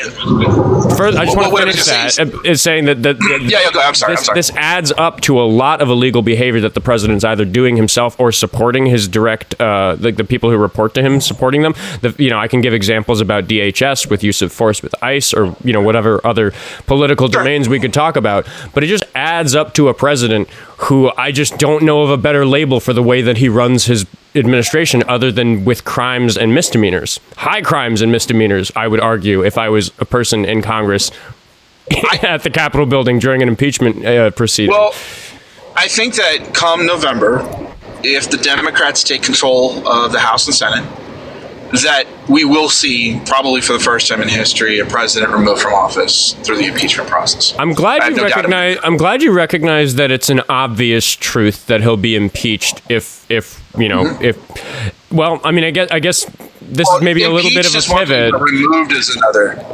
Well, I think his impeachment's more likely than the 25th, just because I think. Oh, he's 100. Listen, I just want to be clear. He's 100% going to get impeached by the House, but it's whether or not he gets convicted by the Senate. That's what I'm talking about. That's why I said I think this might be the first time in history that a president's actually removed through the impeachment process if the Democrats get control of the House and Senate. Yeah, I think there's a real possibility. For the audience members who maybe aren't tracking just because they don't know the rules, an impeachment happens in the House and that gets passed just a simple majority, right? If I'm not mistaken. You're correct. And then it moves on to the Senate where a 2/3 majority is required, which is enormous and a much bigger majority than either party usually holds in our. I don't think either party's ever held that large a majority in my living memory. So that makes it very, very hard to convict a president of their impeachment. And impeachment's like getting charged with a crime, and then conviction is the same thing. It actually goes through. And then you notice that when it goes to the Senate, it's an actual trial. So if you watch the impeachment of President Trump from his last term, they actually had a trial. There was a Supreme Court justice that resided over the trial. They did it in the Senate. The senators were able to call witnesses and just like a regular courtroom. And then the president had a private lawyer that he hired on to defend him. And then the Senate, instead of a jury, the Senate votes on whether to convict or not. I want to get. I agree about your doubts here, but I just want to get to something very interesting. And this is a little bit of a pivot, but I think it's a good change in direction in this conversation because we talked about all this illegal shit he's doing. You've pointed out that it's clearly unpopular enough that we're probably going to have a midterms turnout that's going to be very, very bad for Trump's political career. Which makes it unsurprising that a bunch of the illegal and unconstitutional shit that Trump is doing is stuff that is in an effort to make the blue turnout in the midterms lesser. I could have given a different example of an unconstitutional executive order. I forget the number. I don't know it off the top of my head, but it was the one where he tried to change the rules for mail-in voting in such a way that the people who study election statistics think would be very, very obviously beneficial because mail-in voters are disproportionately blue voters. That was unconstitutional for him to do. It's very, very bad for him to threaten states with withholding federal funding if they don't listen to that unconstitutional, unenforceable executive order. And that's just one example. There's a bunch of stuff he's trying to do to make the midterms less free and fair for blue voters, which is a demonstration that he understands what you're saying, which is that he's in fucking trouble in the midterms. Well, I would say that he's in trouble because last I remember, George Bush is probably the last sitting president that didn't lose the House. I got to be honest with you, man. In all due respect, I think that, again, he's playing in the... I'm not even going to say it. I think, you know what? I do believe that he thinks that he's going to lose this election. I think that he's trying every political maneuver that he can, short of sending people money in the mail, and I wouldn't be sad if he sent me a check for $1,776 for 4th of July, 250th birthday. That'd be great for my family. But short of doing something like that, I just don't see anything that he can do, even if he were to go in and knock over every voting booth and confiscate every mail-in ballot box, that is going to prevent him from losing the House, especially with what's going on in Iran. I'm not happy. Listen, man, like I said, I'm not happy with what is happening. I'm not thrilled with the thing that I was sold and then the thing that I got. I feel like I got the Temu version of what I was promised, and I'm not thrilled about that. I guess I just, I'm talking to a caller. You're not like my normal caller. Like, you seem to be reasonable. You understand the rules. You're doing. I'm saying you're like handling this conversation great. I'm just giving you some credit where it's due. But I am going to be a little bit hardball and pin you down and say that executive order, that option, Trump. You're right. I think we're all on the same page here that Trump is terrified of how the midterms are going to go. So the question I have for you is, how are you okay with the president filing an executive order he has no authority to file because the Constitution is very clear on election policy in this country? Sure. Just because he's afraid of the midterms, like that seems desperate. That seems authoritarian. That seems illegal and unconstitutional. Well, this is the thing that I love about America is when a president files an illegal, unconstitutional executive order, I have faith in our judiciary to stop him from doing it. It doesn't necessarily mean that I agree with what he's doing. I just have faith in the form of government that we have, the republic that we have, to check his ass back into where he's supposed to go. But the day that he says, and I brought this up earlier, and there's a reason why I did. The day that he says, well, the Supreme Court's made their ruling, let's see if he'll enforce it, that's going to be a very scary day for me. I will admit something to you, and I've never really told anybody this, but I'll say it. I went to the No Kings protests. I held up a sign that said no war for oil and free Palestine. I'm a Republican, okay? I am a Christian. I'm very, very, very consistent with my views on unaliving children and the idea of a justifiable war. The reason I see people in chat, well, then why did you vote for him? The reason I voted for President Trump, my number one reason was because in his first term, we didn't get Iraq 2.0. But now in his second term, we are getting Iraq 3.0. And that scares the living crap out of me. So I will stand with anyone, whether you're a communist, socialist, Republican, Democrat, gay, straight, trans, Zionist, or Palestinian supporter, to stop evil from occurring. And I will stand against anyone, Republican or Democrat, whether I voted for them or not, if they are doing evil. And I will tell you this right now. I am planning to vote Democrat in November. I appreciate that a lot. I really appreciate your presence at No Kings. I think a lot of people in my position are like mean to people like you for clicks, which I think is shitty, because I think you and I disagree about some practical stuff here that I'd like to continue talking about. But like, I do fundamentally think that we are both patriots in this call. I think we both want America to function in the way that the founding fathers hoped it would function, to protect us from the tyranny that they'd escaped in Europe. And it's really important for the effect of something like the No Kings movement. June 14th, everybody. The new date was just announced. Will I be on the main stage playing my guitar and singing? We'll see. I'm in talks about that, by the way. I think it's so important that people like you come out and support it, but I guess I'm just struggling a little bit with the inconsistency here. We have a president who's afraid of the midterms, so he's doing obviously illegal things to try to prevent the midterms from being free and fair. I don't know how you're using a single breath on this call defending him, because I know mostly you're saying what he's doing is bad and you're going to vote against him. It's great, but I'm saying that it's bigger than that. The fact that anybody in his White House that's supporting him is also a traitor in the same way. Anybody who's voting against these impeachment proceedings, I think, is a traitor in the same way. I can give Democrats like the pass for not voting for ones that they don't think are going to go through, but I mean, if you vote against his conviction in the Senate, that makes you a traitor. And the reason they're not voting for the impeachments in the House is because they're not going to pass the Senate, because it's full of traitors who don't care that he's doing all this unconstitutional shit. Let me just say this. I hate using the word traitor, and here's the reason why. Because there's a connotation that comes with that, where it's the punishment for treason against the United States is universally accepted as not being able to have a Christmas this year, if that's something that we can say that's TikTok appropriate.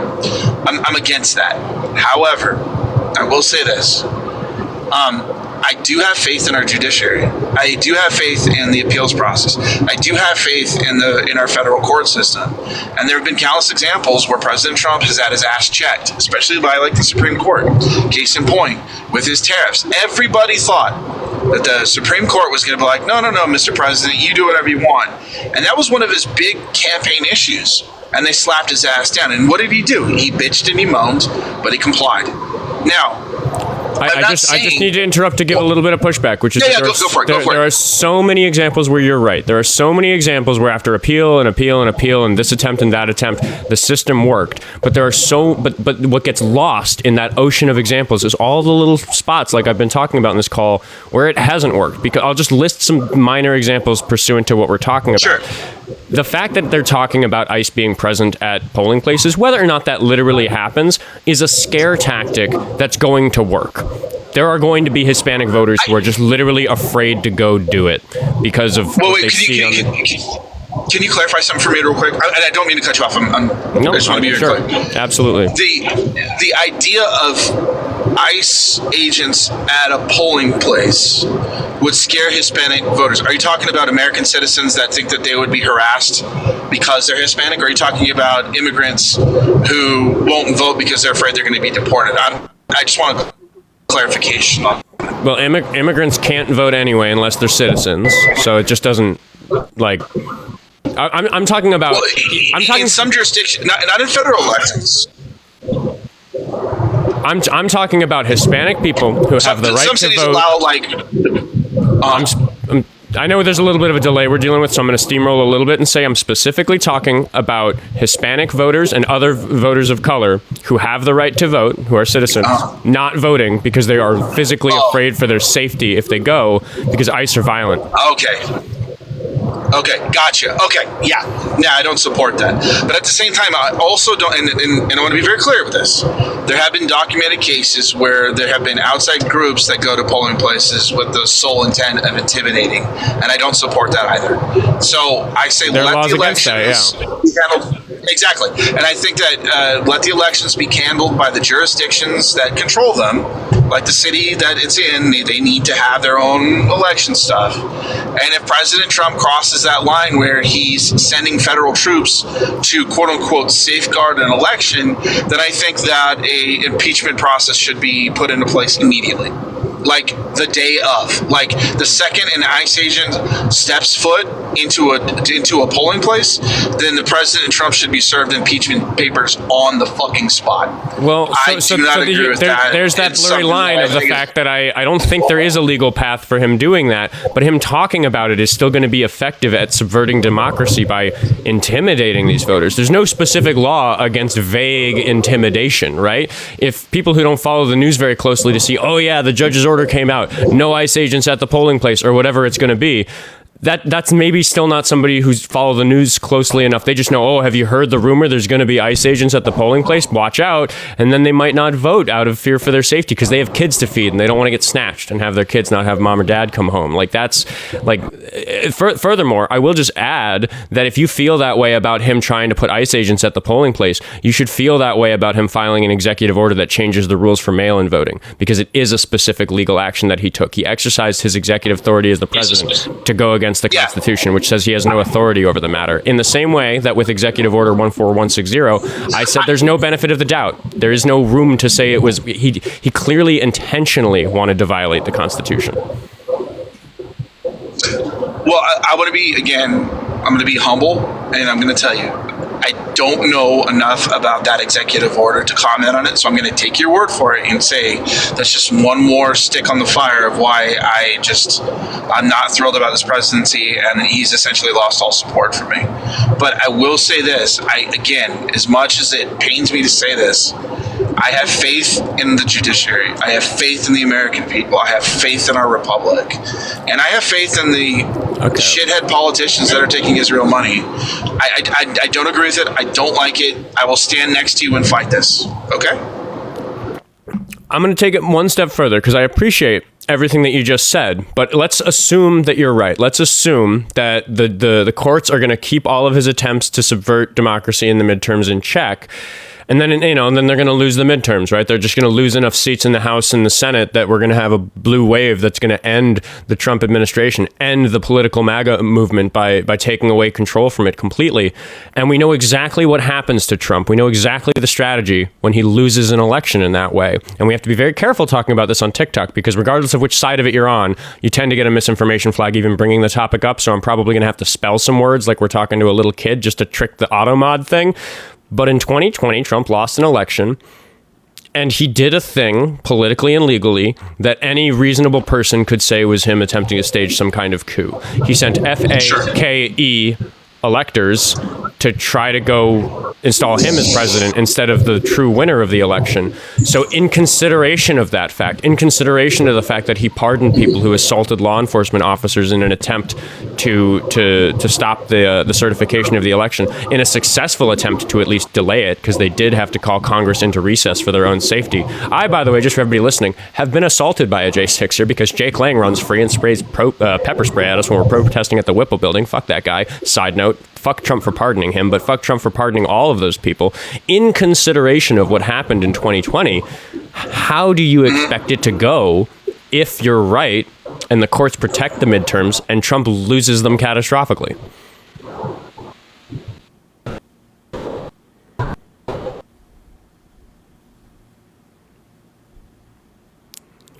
You're not muted. I think maybe we're having bad service at a unfortunate time in the conversation. Did you hear what I said?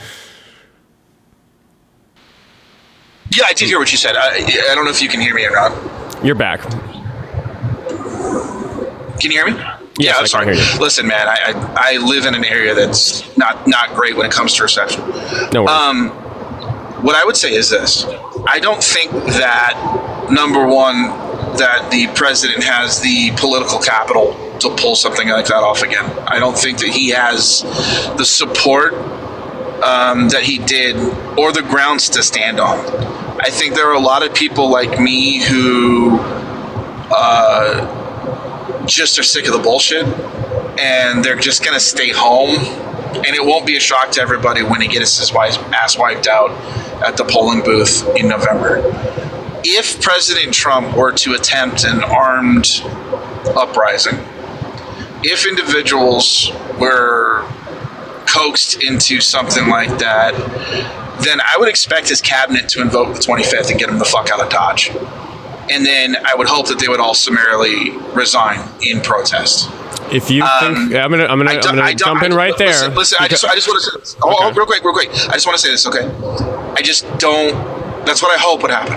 I just don't know what would happen. I just, honestly, man, like, we're in such a weird time in our nation that I just don't know. I don't know, and I'm all I have is hope right now at this point. I can't get fixated on the worst case scenario when I'm just trying to keep a little bit of hope that maybe good will overcome.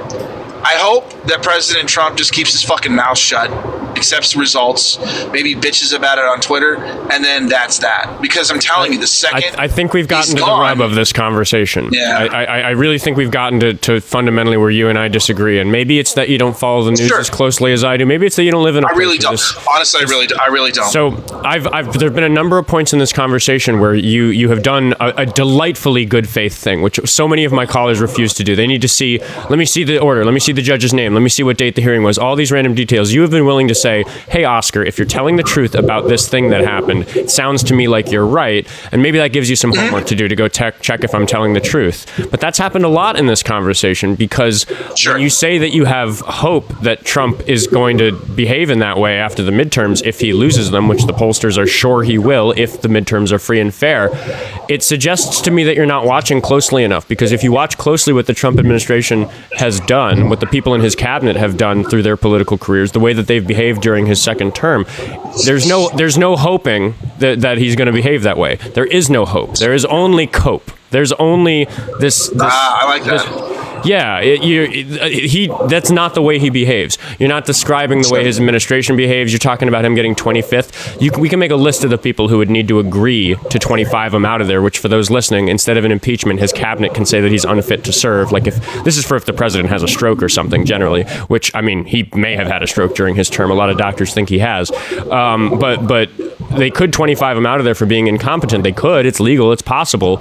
But it is just pure cope to suggest that they will, because if we look at the track record of these individuals, it is people who fight every step of the way to stay in power. And after the midterms, I think that that's going to continue in this pattern of escalation where it gets worse and worse and worse and worse. We are 6 years away from the precedent that was set that it does not matter if a mob of thousands of people go to the Capitol and break the windows and make our lawmakers fear for their lives. The president will pardon those people, even those of them convicted for violent assault on law enforcement who were trying to protect the Capitol that way. With that precedent set, I can't even begin to imagine what will happen if Trump loses the midterms, which, by the way, for those listening who don't maybe aren't educated about politics, he's not on any ballot in the midterms. It's just about electing people to the legislative branch, our congressmen and women and our representatives who will impeach him. It's just about all the other elections. If he loses in some big way, if we use our basic pattern recognition skills to look at the way he's behaved in the past, I'm terrified of what the outcome of him getting behind a lectern and saying, hey, America, this election was rigged. We love the TikTok shop. Don't ban me for talking about it. But if he goes behind the lectern and says that, we're going to see something much bigger and much worse than January 6th. Because while that was only 1,000 people and Trump's lost favor, he's down to like a third on his approval rating. That third of people are the people who are still willing to support him in light of this and all the other terrible stuff we haven't even talked about on this episode. Sure. His sex crimes, his actual involvement in the Epstein files we didn't really get to. So I'm terrified. And I think fundamentally, predictively speaking, I just think your prediction about what's going to happen after the midterms is bad. I don't think it's in accordance with reality. You know what? I hope you're wrong, man. I really do hope you're wrong. But that's all you can do. You can't reason that I'm wrong. I mean, really, you can only hope that I'm wrong, and that's not. That's no good. No. Listen. I will accept everything you just said. I will say that, you know what? You're making some great points, and this is the reason why I come on and I do these lives, and I talk to people that are not in my echo chamber, because you brought up some stuff that really got me thinking.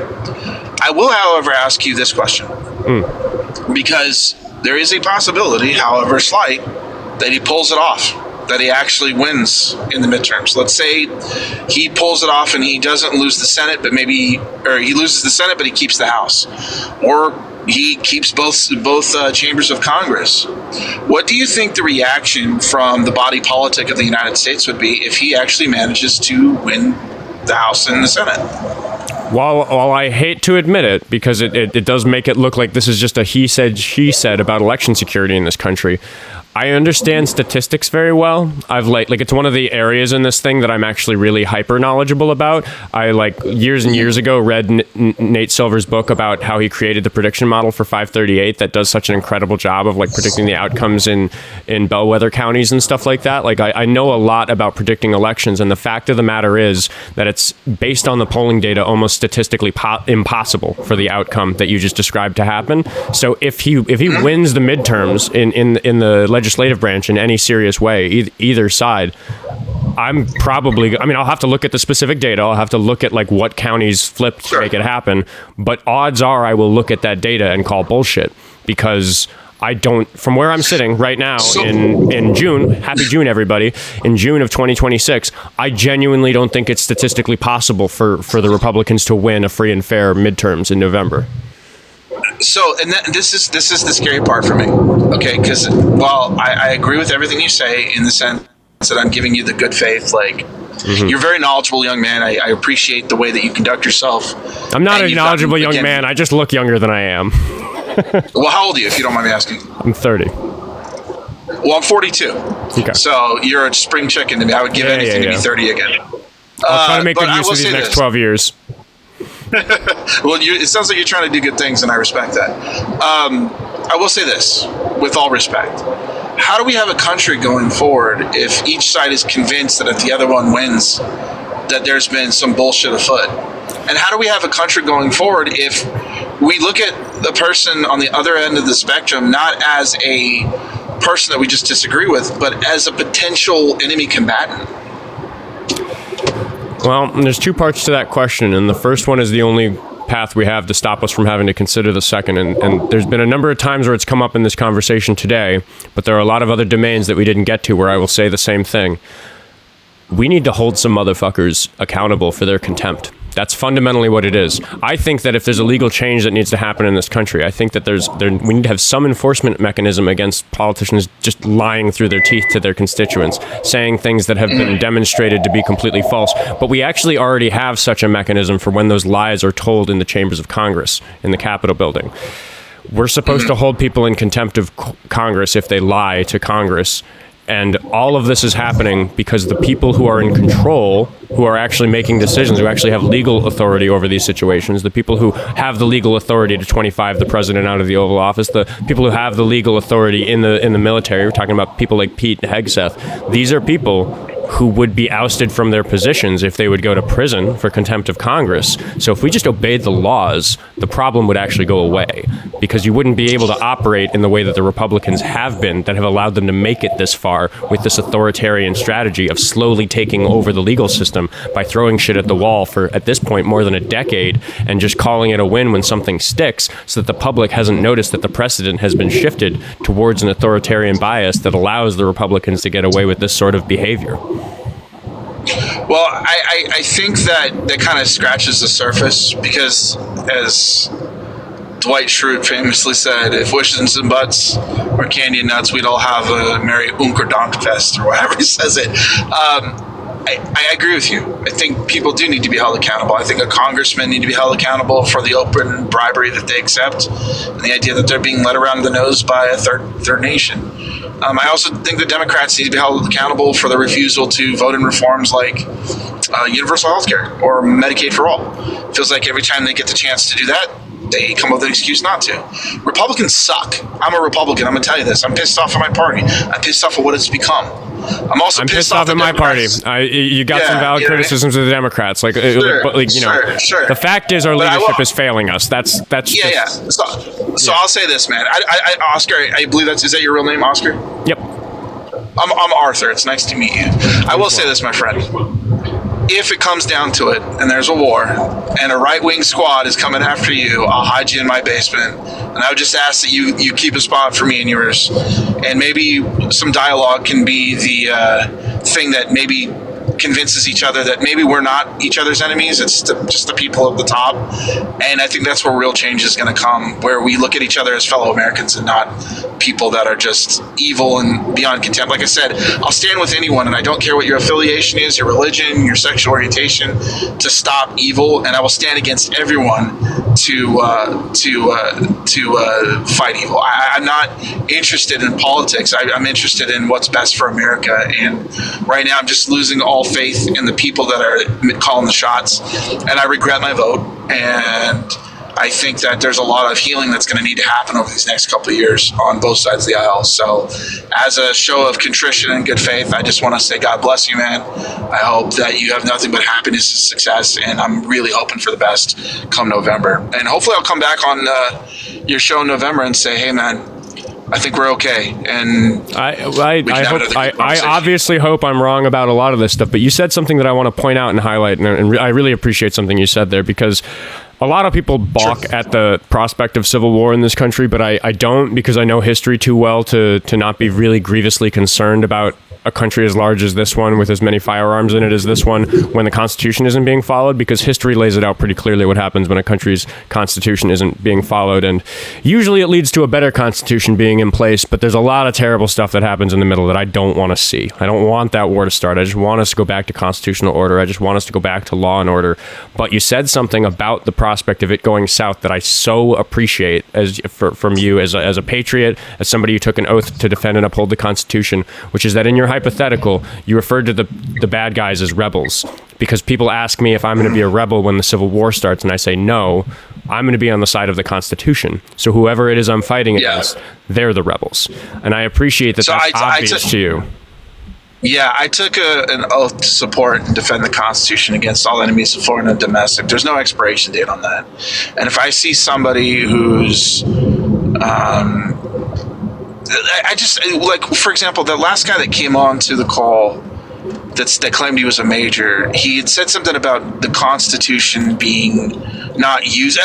Maybe I was incorrect, but I swear to God, I heard him say something like the Constitution doesn't matter, that that politicians don't follow it to get things done, like the purchase of the Louisiana Purchase under the. Was I mistaken? Or was that a different panel that I heard? No, that was this one. Yeah, the supposed major. Yeah. Then it's obvious. I mean, that alone is obvious the guy was lying about his service. But if I was to see something like that, where like a government troop is coming in and extrajudicially dragging somebody out by their feet because they voted the wrong way, fucking game on, dude. You have a place to crash, and I will hide you. I will help you. I will do whatever I can. I don't fuck with that. I don't agree with that. That is the antithesis of what America is about.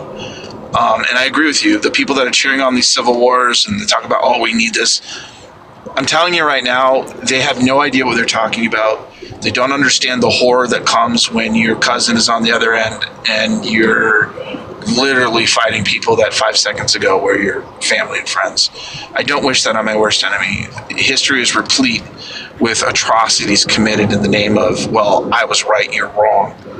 And that's why I think that conversations like this is what will prevent those things from happening. Because while we may not agree with each other, I don't know you, I think the basic human instinct is if I see you broken down on the side of the road, I'm going to help you change your tire, and I'm not going to ask what religion you are. And as long as we have that common thread of what unites us, which is an American, then I think we're going to have we're going to be okay. But I will not condone or make excuses for a totalitarian regime. You've given me a lot to think about, man. I really appreciate you taking the time. I know it's been a long conversation. I'm sure you got other people that want to come on. I'm so happy to give an entire episode to a caller like you, because I do believe that this is one of those rare, truly good faith conversations between two people who disagree. And the thing I'll leave you on is that I really appreciate and respect the fact that you feel like I've given you homework to do, because I think even when I make small breakthroughs with people where I get them concerned about something for a brief moment on the show, I don't think they go and read about it and check what I'm talking about, because I'll say this. We talked about like two major grievances here. We talked about Iran, which, by the way, I have some news up on the screen, or the Strait of Hormuz is again closed. Yay, flip-flops in the market. But we talked about that, and then we talked about like him disobeying the Constitution in his execution of his office as kind of two separate topics. But there are so many domains, so many individual domains where I have these sorts of grievances that my genuine impression of you you is that if you were somebody who spent a lot of time following this, if you really went through and read exactly these sorts of actions, if you went and watched, I recommend Legia Miller and Legal Eagle on YouTube for legal analyses of exactly what the administration is doing, very candid descriptions of whether or not what they're doing is to the letter of the law illegal, whether or not it's agreeable Legia Miller is very political. Legal Eagle tries to stay apolitical, but it's hard these days when it's pretty partisan, the legality of what is happening in the government. You can go look at those things. I genuinely think you're the sort of person where whatever doubts you have from this call are only going to be amplified by you researching more. And I think if you, frankly, I think if you knew the things I knew about the Trump administration, you would see this situation as the emergency that I see it as, and you'd lose some of that faith you have in the system to protect us from it. Well, I think the faith that I would lose in the system would probably be reinvigorated by people like you. So I'll move my faith from the system and I'll move it to smart people like you that I believe genuinely want what's best for the nation. And I see people in the chat going, oh, he's still a maggot. Oh, how you voted for this. Listen, man, I can admit when I was wrong. I was wrong.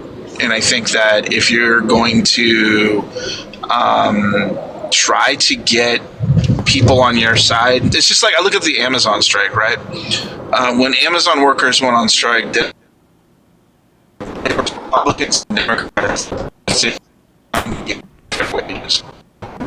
Ask what political affiliation works. The singular goal. The singular goal was to allow those workers to have better wages, and for the most part, it worked. I don't care about who you voted for. I had my reasons why I voted for President Trump, and they may not align with what other people believe, but my intent behind the reason I voted was because I genuinely believe that America would be better because of it. I made a mistake. I was wrong. I'm willing to admit it. That doesn't mean that I hate anybody on the other side. I've never hated anybody. I'm a Christian. I'm not allowed to hate people. And it doesn't mean that I support everything that the Republican Party does, just like I don't agree with a lot of the things that the Democrats do. But I will never hate somebody because of how they voted, because I look at the intent behind it. If you vote Democrat because you think it's going to provide a better work environment for single mothers and children or whatever, I respect that.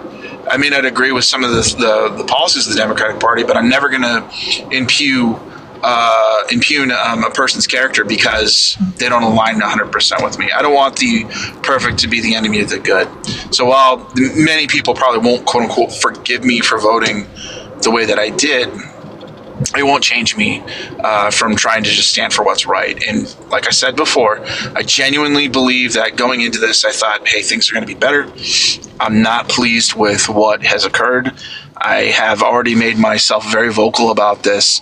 And I think that people who supported the president that come out and express their displeasure are probably going to have a rough road to hoe. But I think it's important for people like me to come out and say, hey, we fucked up. We were wrong. Because that's what's going to get other people like me to come out and stand up for what's right. If you push people into the shadows, you're not going to get the support you want. And anyway, it's been a pleasure, and I really appreciate you taking the time, man. I really do. I think you're a good dude, and I look forward to listening to your other calls. Appreciate you. You're welcome back anytime. I'd love to keep talking about this stuff with you. Yeah, no problem, man. Take care of yourself, and to everybody listening, I wish you all nothing but the best. Have a great one. That was Arthur. That was a good faith conversation. I'm going to bring Raven up just because I see her in the queue, and she might have some thoughts about that call. And El Chico Tech EDU, I do see you in the call request queue. We might talk to you for a moment before the show ends. How you doing, Raven? Hi. I was hoping to actually talk to Cobra if he's willing to jump back up. If he's still listening. Yeah, I saw you just as I was signing off with him, and I thought, oh, maybe I should have brought you up first. Oh, he's back. Yeah. Perfect. Yeah, hey. You literally caught me as to close the app, so I'm sorry. What's up? First of all, just thanks for having the respectful conversation and also being willing to admit that you were wrong. That's pretty rare from the people we talk to, and I appreciate that a lot. That's no problem. The one thing I was curious, from one veteran to another, is why are you okay with the system that you have to rely on checks and balances in order to keep the president from doing horrific things? Because that's the way that our government has worked since time immemorial. Checks and balances should be reserved for egregious actions, not No, Or, I disagree. you know- I disagree. Checks and balances should be there to prevent egregious actions, but also to prevent small actions that lead to egregious actions, right? So, for example, I mean, one would assume, though, that when you're electing a president, that you're electing somebody that's not going to make these egregious actions or even attempt to. sure, but I would also like to point to literally every single president that has held that office that has either overstepped their legal boundaries and either was smacked back into place by those checks and balances, whether it was a small thing or a huge thing, that reaffirms my confidence in the system as a whole. I support But my point being is that because I for other like presidencies and things, that these checks and balances are used occasionally, once in a while, because they're trying to do a small thing to push it in a direction that is not constitutional. Whereas what we have here is a I think that the president, Hold on one sec. Yeah, no, I think that the very presence of those checks and balances is what prevents it to happen to begin with. Right. But why rely on the leash when you can just have a well-behaved dog? Can you point to me to a well-behaved dog that... I could just point to the amount of... Like Jimmy Carter, who was a liberal Quaker. Right. I could point just to the amount of times checks and balances had to be used during the 4 or 8 year terms. You know, give it like a... what is it? Injunction. What do they call it when? You can give it a good grade, right? Sure, you can give it like a grade, and I understand. Yeah, go for it. What do you call it when like a percentage of the population is something? You can, I don't know. Like a per capita. Consensus, yeah, per capita. Thank you. Per capita. Thank you. So if you look at like per capita per presidency, you've got so few checks and balances necessary for all of these other administrations, Republican or Democrat.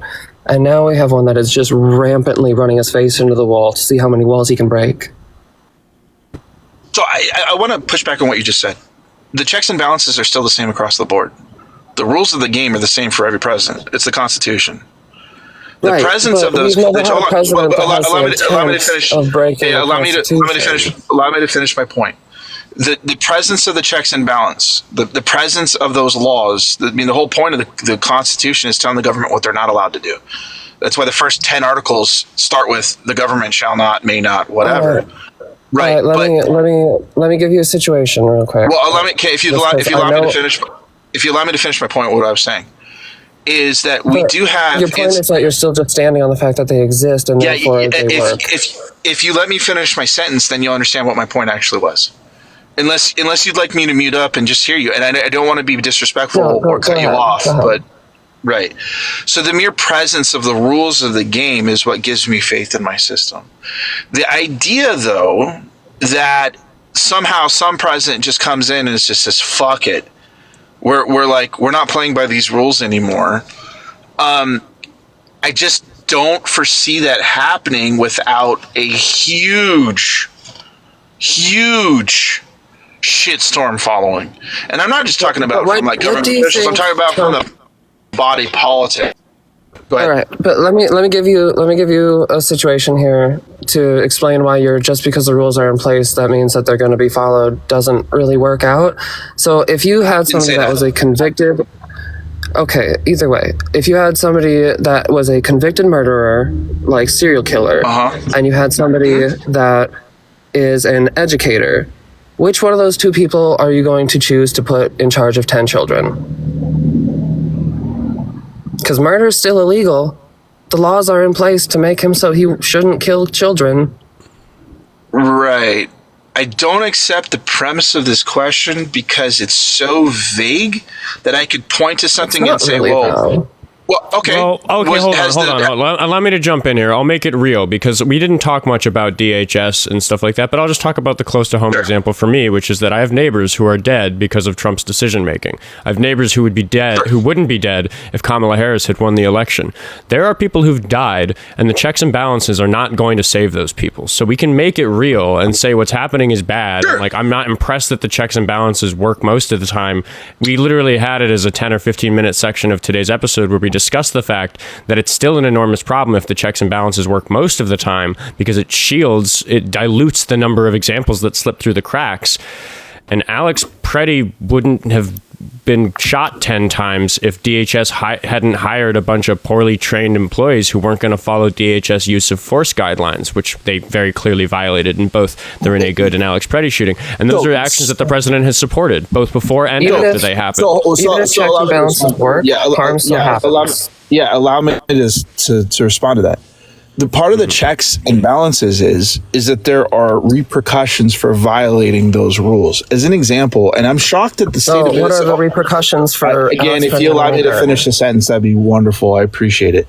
One of the things that shocks me about the state of Minnesota is that they have all the evidence that they need to indict these individuals for schmurder. And I'm shocked that the district attorneys or the attorney general of the state of Minnesota has not brought charges against any of these individuals. We know who they are. We know their names. We have videotape of these crimes occurring.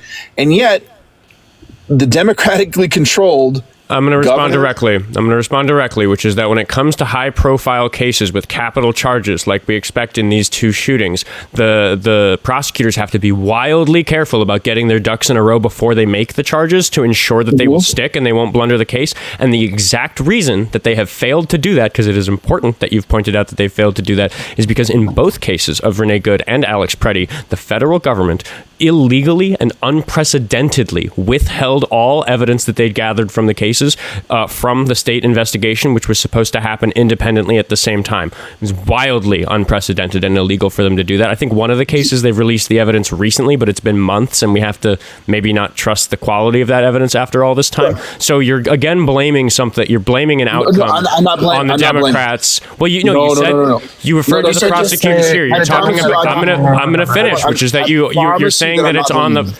You're saying that it's on the prosecutors, and I just very clearly explained why it is not. So do you recognize that it is not the prosecutors' fault that they have? No. Allow me to clarify, because I want to be very clear.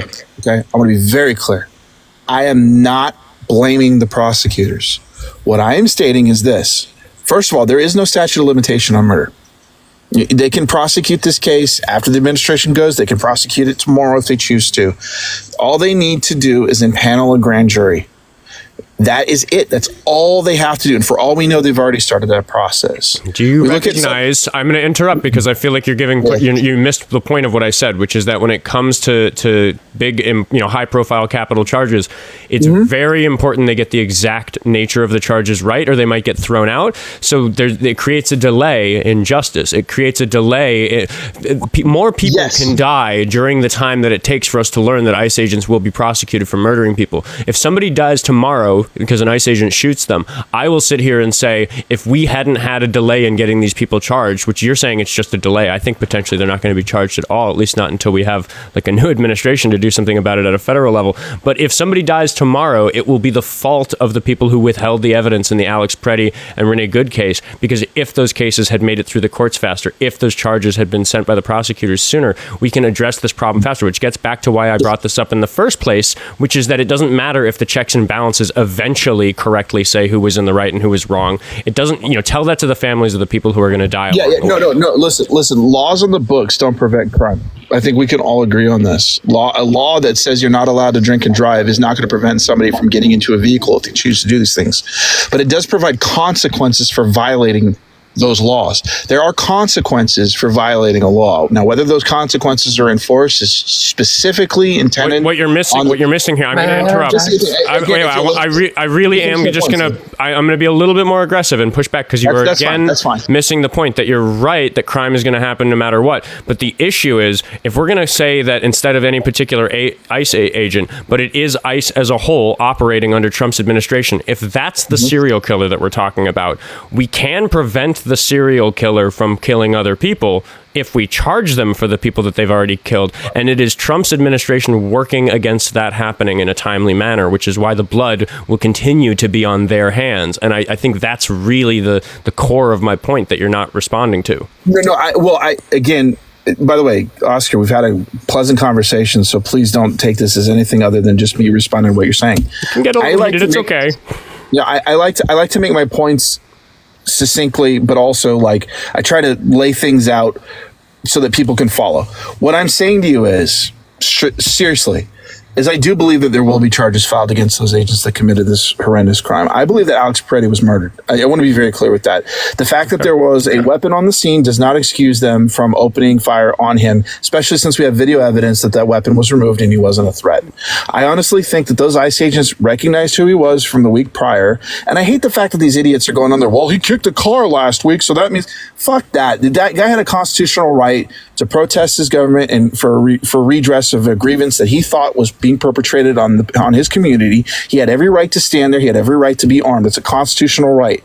The fact that he wasn't armed, the fact that he posed no lethal threat of great bodily harm, injury, or death on those ICE agents, and then they chose to open fire on him is a clear-cut case to me of murder. And each and every one of those agents that committed that crime should be in prison today.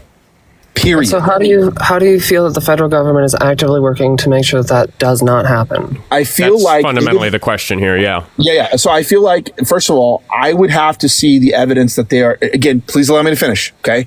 I would have to see the evidence that they're actively trying to prevent an investigation. However, I will say that there was an investigation. There were federal agents on the ground after this happened. They did take evidence, and that evidence is subject to subpoena if there is a murder case. So the AG of Minnesota can subpoena those records and use that for their case on the state level. Federal, state, whatever, it doesn't matter. If they committed murder in the state of Minnesota, which I believe they did, they should be held to account. I'm not going to sit here and say that the Trump administration is not blameless in this. I believe that the rhetoric of the president, the way that the ICE agents have conducted themselves with their aggressive tactics, the open taunting, the bullshit that the president is doing on social media where he's mocking people, that is fucked up. I don't support it. This is also, Oscar, as you remember me saying, one of the reasons why I went to the No Kings protest. The area that I live in has a very heavy immigrant population. I go to a church where they only speak Spanish. So this is near and dear to my heart. You're never going to hear me justify what ICE is doing or saying it's okay.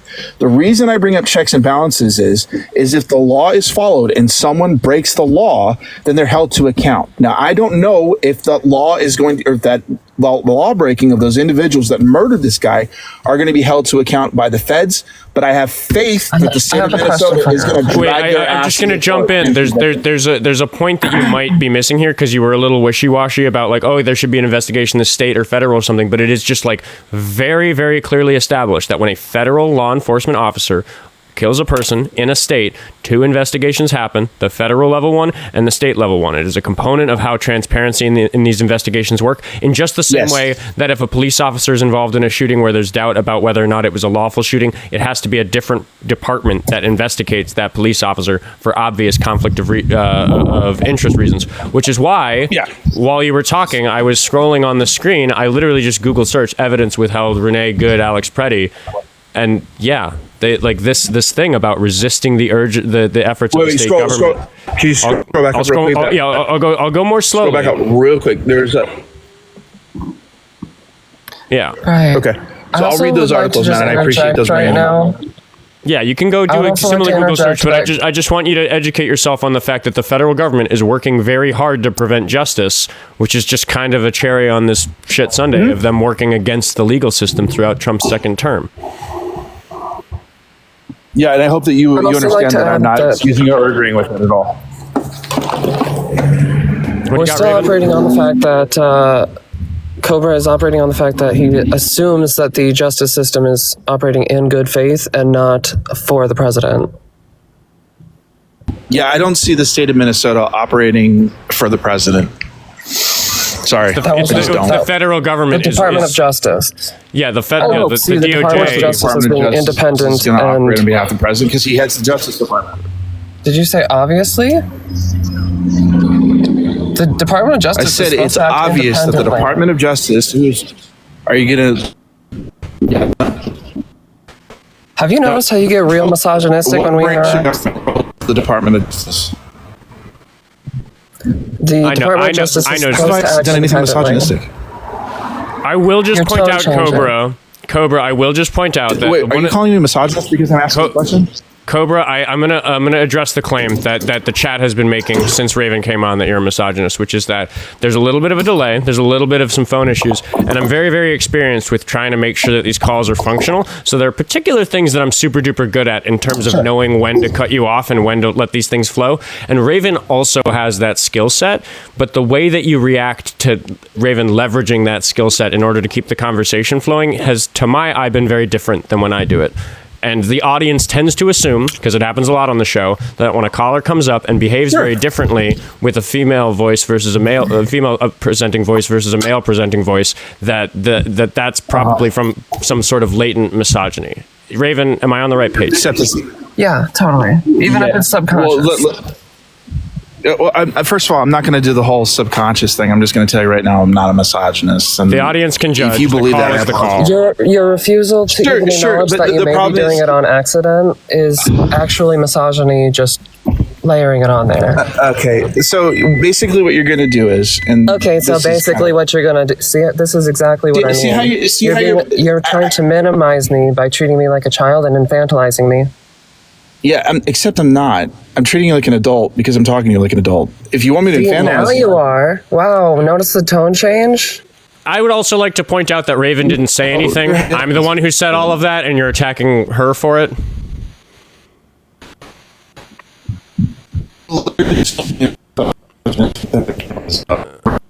He's breaking up. Said. I'm responding to what you said, so let me clarify. I think that given the track record of the conversation that you and I had just had, Oscar, when the guy was going ballistic on me, and I sat there and I just kind of took it because I could see the bullshit that he was saying, and I just let him hang himself. That's different than someone coming onto a panel when I'm trying to have a conversation and literally cutting me off mid-sentence over and over. That guy cut you off mid-sentence more times than Raven did, and you were nicer to him. That's all I'm pointing out. Hold on. Well, no, also, the reason we're both dealing with connection issues and latency issues, and so anytime I want to get a word in, maybe you just have to shut the fuck up for 2 seconds because I've been giving you that grace this whole time. Have you though? Because again, first of all, I haven't used any profanity with you. I don't use profanity with people. I try to have a respectul conversation. Second of all, you're impugning I use swear words. There you go again. So you're impugning my the way that I present myself because you believe that I'm a misogynist when I have not said anything misogynistic to you. I've tried to be respectful. I was saying your actions are misogynistic, not that you are a misogynist. When you say that someone's actions are misogynistic, my question to you is this: is what are you impugning? I'm saying that you are exuding misogyny. Do non-misogynists usually just exude misogyny? Yeah, I was not racist my entire life, but I exuded racism for a large portion of my life, and I still do, and I'm sure I'm working on it every day. Sure. I will respect people that respect me, and I will treat people exactly the same across the board. You're a fellow veteran. I respect your service. So when somebody who's feminine presenting is saying that you're acting misogynistic, maybe you should say, how am I doing that? Maybe I can learn. Instead of just reacting like a child. I asked you that, and then you went and said that I have internalized misogyny. I'm giving you. Listen, I'm going to give you the examples. Your tone changed, and you tried to infantilize me and minimize me. Yeah, I'm not going to buy this bullshit. I'm just going to say this. I'll treat you the same that I treat everybody else, and I apologize if That's the point. Again, I apologize if I offended you. It wasn't my intent whatsoever. If I'm coming off as a misogynist, that's not my intent. Again, I apologize, but I'm not going to sit here and just be like berated when I'm just trying to have a conversation. So if that was the first time you apologized, I will accept your apology, but if it comes with a bunch of buts, then that kind of kneecaps your apology a little bit. Yeah, to be fair, if you've been listening to the conversation that I've had with Oscar, I have apologized on numerous occasions for, number one, my lack of... I even gave you credit for being respectful. Thank you. So I will return that back to you and say, number one, I don't care... But you didn't return it. It's impossible to have a conversation if I get 3 words out and then you just keep cutting me off. So I would just ask you to lying. So I think the impasse here is that it is. I'm just going to be honest. It is very clear to me that your demeanor in handling being interrupted is just very different with Raven than it was with our even very disrespectful guest we had earlier. You never even. Yeah, I think one of the reasons why is because addressed any of the points I made either. You pivoted away from them. I haven't pivoted anything. I'm addressing the accusation first, and then I'll go to the point. So I meant in the actual debate portion, not this argument.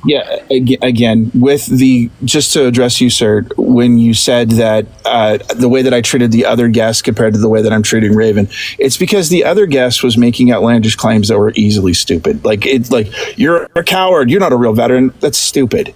Like, we can laugh at that. But when someone makes an actual claim that can be taken seriously, like, well, you're just a misogynist, that's stupid, too. I didn't say you were a misogynist. I said you're exuding misogyny. Okay. The way that I understood that this conversation was going was you were accusing me of misogyny. Usually when someone is a misogynist or does misogynistic things, I consider them a misogynist. I'm not. I treat everybody the way that I want to be treated, with respect. I try not to use profanity. But you weren't giving me that respect to begin with. That's the problem. You keep cutting me off, and I'm wondering why. You keep saying that you gave me respect when you clearly didn't.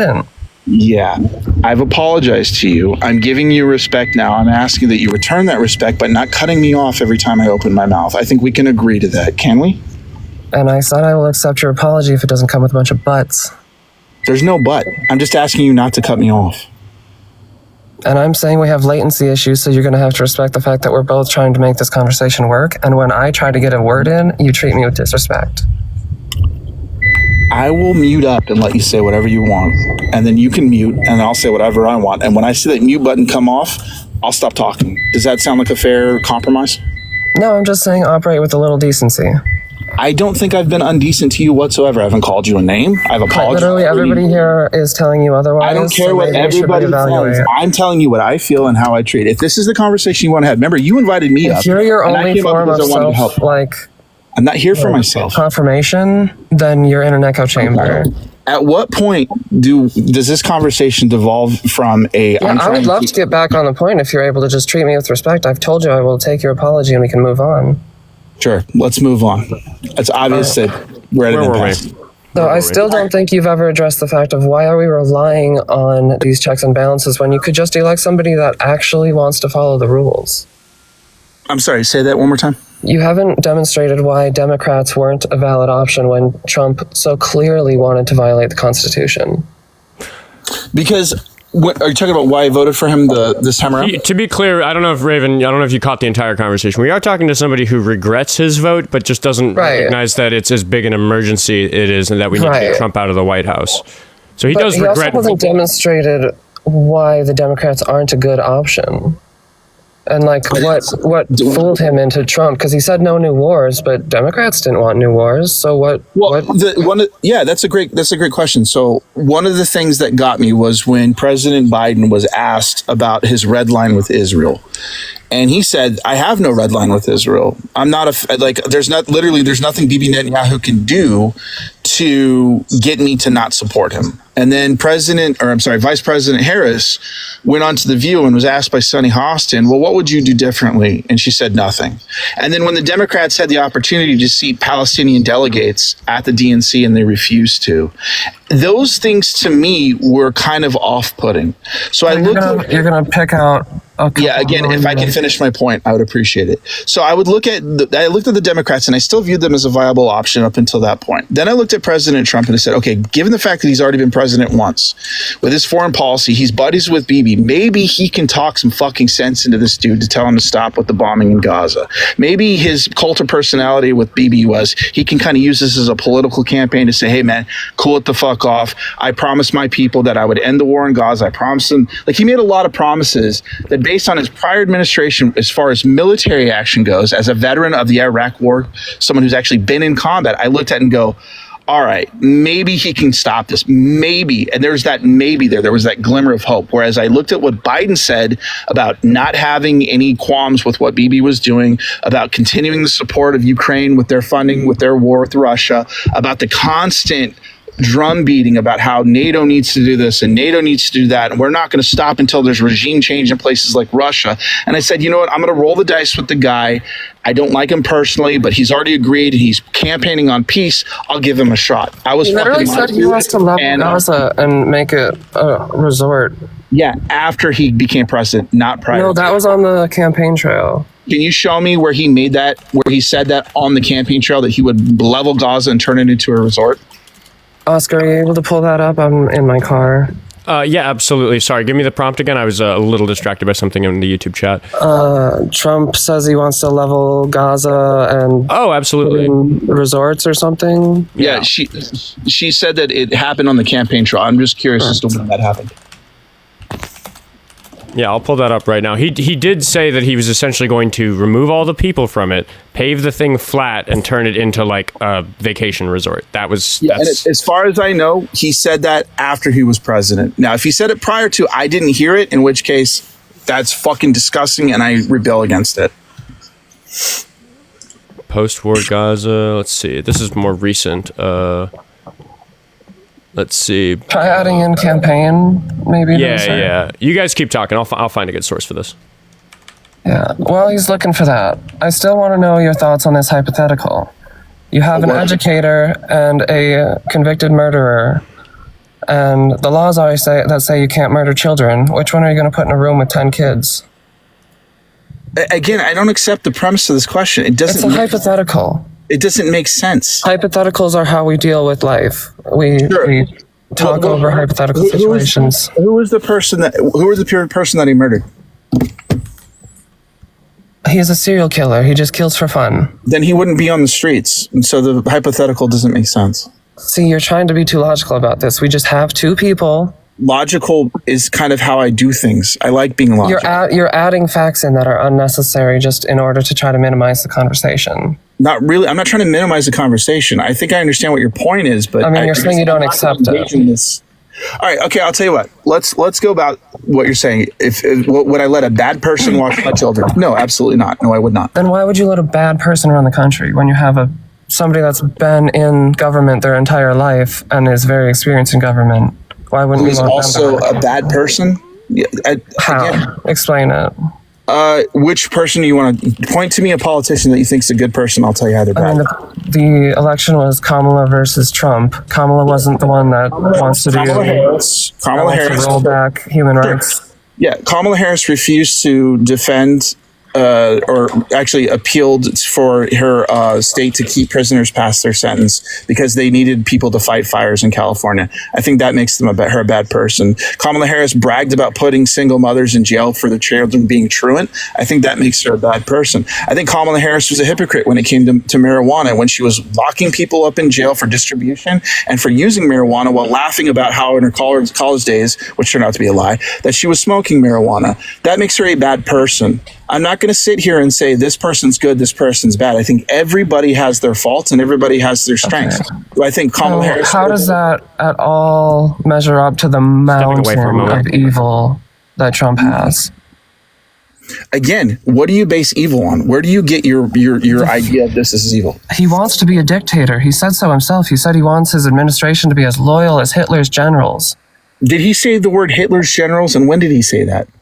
I'm going to have somebody look that up just to quote it, but I'm fairly certain that is a direct quote. Mm-hmm. Yeah. Show me the quote. I'll say that's a bad thing. Is anybody in chat able to look that up? I know we got some mods that are pretty good at fact checking. I appreciate that. Thank you. And I'll agree. If he said that, that's a bad thing. Also, he's got the 34 counts of felonies for fraud. He's for fraud. Yeah, okay. Falsifying business records in 34 different times. Yeah. I'm not going to excuse bad behavior, but I'm also not going to ignore bad behavior either when it comes like this idea that you have to see the thing here is Kamala was doing her job when she did all those policies. She may not have had all the control in the world to make those decisions. And I agree, some of those decisions are bad. They are bad, but they're not inherently evil. She doesn't want to destroy the whole fabric of our government. I don't. She doesn't want to consolidate power into one person like Hitler. Yeah, again, I think that when we use the whole everybody is Hitler, it kind of demonstrates the. I understand that, but when he follows, right, so I'm not going to for step. Exactly what Hitler did, and he fantasizes about Hitler constantly. You keep saying that he does these things, but you're not demonstrating How much do you know about World War II history? A lot, actually. So do you know about how they first targeted trans people and started locking them up in concentration camps in the same ways that Republicans are trying to do so today? Yeah, are trans people being locked in concentration camps that I'm not aware of? Did you hear my entire argument? No, you asked a question. You didn't give me an argument. What was my question? It's similar to how the Trump administration is treating trans people. I'm asking you, are they being locked? We're in the early stages of a genocide. Really? How? See, you want to talk about interrupting, and now you're literally interrupting every word I say. Well, remember, there's the institution that raises the red flag of saying this country or this place is starting to do a genocide against this specific group of people is saying that they've said this 3 times now, that America is in the early stages of a trans genocide. How? We're at step 7 of genocide, if you know the 10 steps of genocide. Yeah, can you tell me how? Can you demonstrate to me how there's a genocide against trans people right now? Like, are we forcibly relocating? I'm going to jump in, and forgive me, I haven't been tracking this conversation all that closely. I've been doing some back-end stuff while Ravens hosted, but I do have on the screen the comments that Trump made. Kelly leaked them about what he said about wanting generals as loyal as those that Hitler had, and some of the positive things that he said about Hitler. But I will just point out to you, Arthur, that one of the things you're doing is saying that until there's a pile of dead trans people, you're not going to acknowledge that the behavior is bad, because what Raven literally just a moment ago said is that we're on step 7 of a 10-step process that gets us there.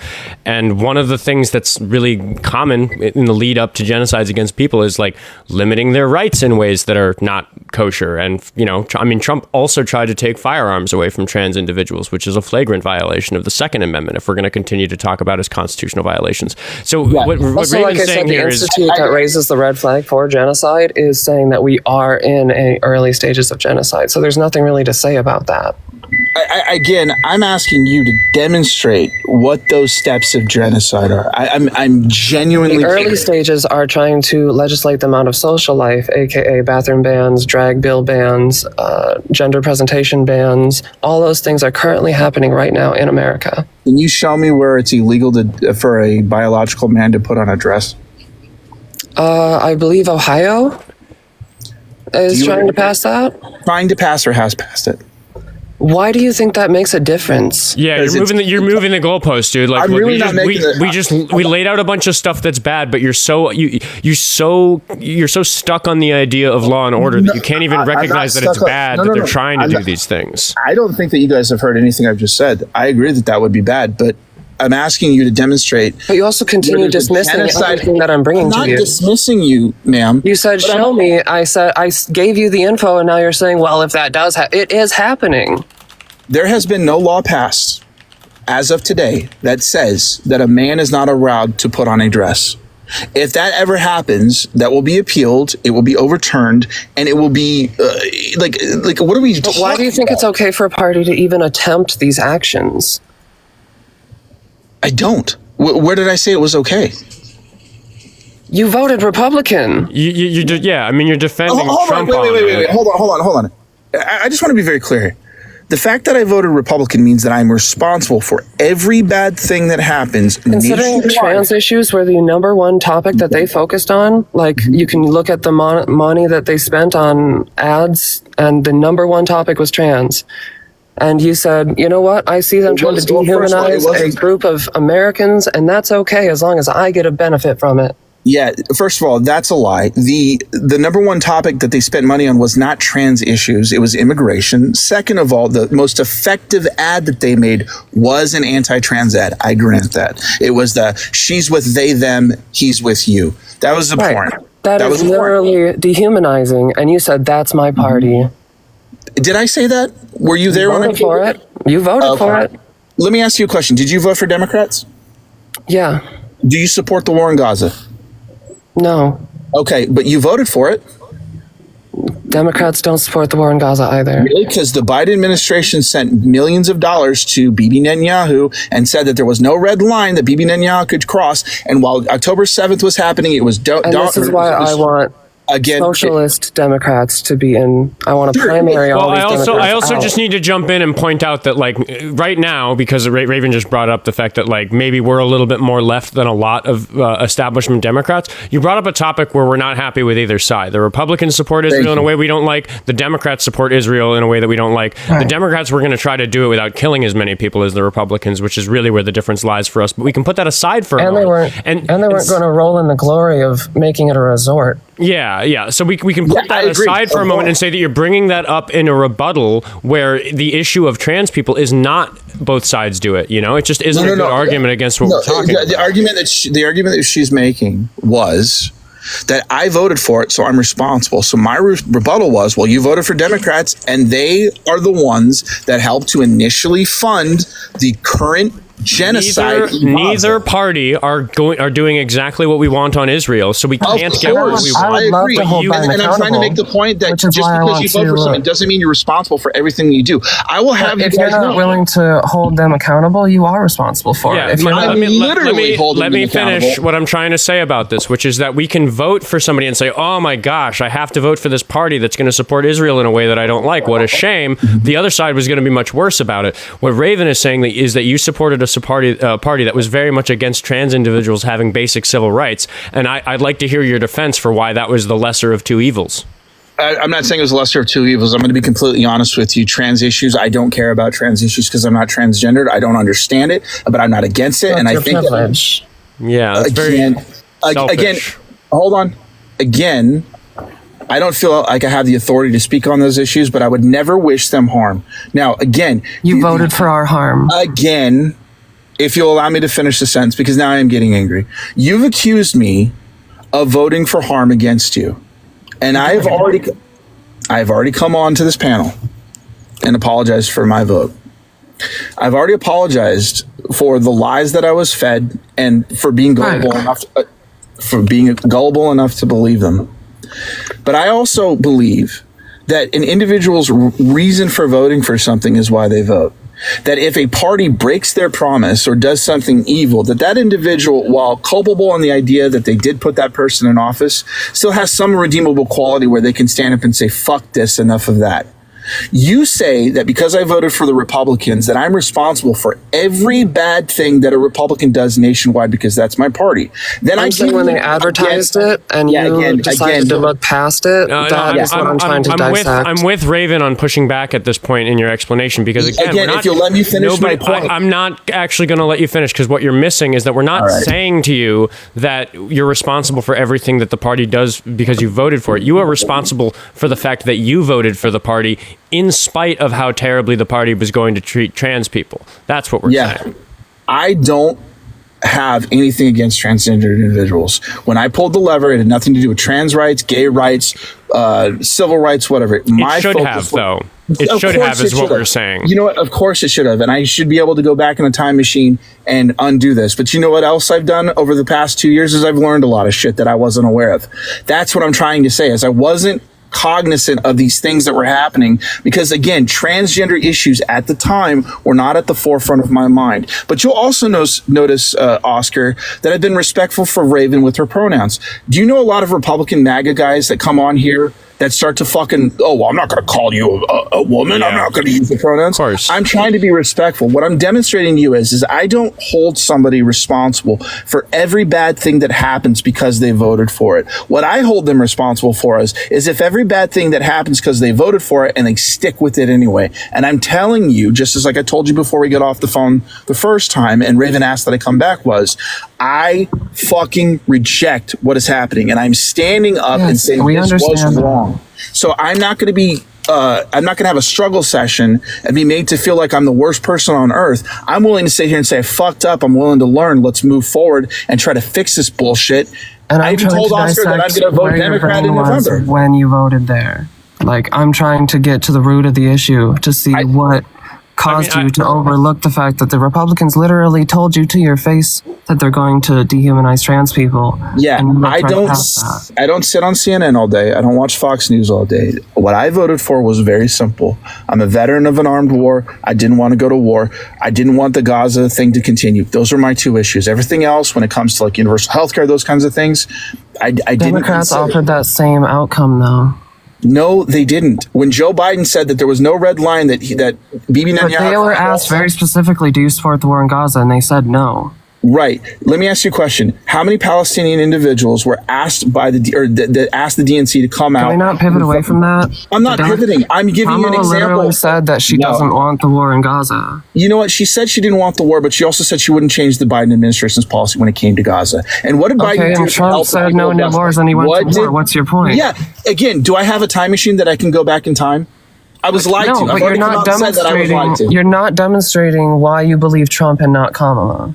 Because I have a track record that Trump ran on when it came to no new wars. What new war Trump did we also get? had 33,000 lies in his first administration. Yeah, again, documented. I have a track record that I can judge President Trump on based on a policy that he enacted when he was in office the first time.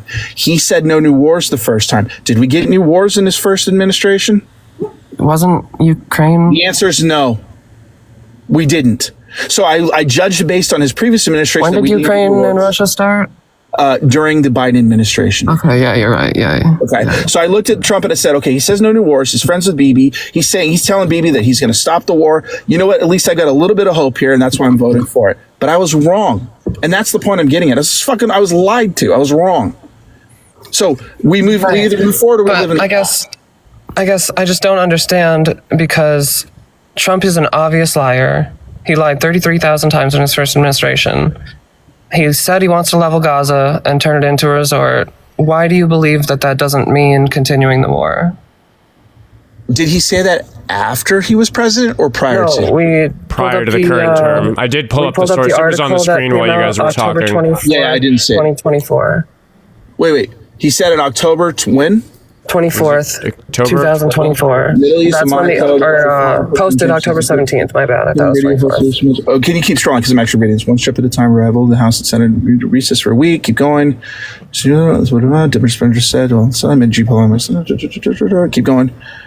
Democrats. New Hampshire. Keep going.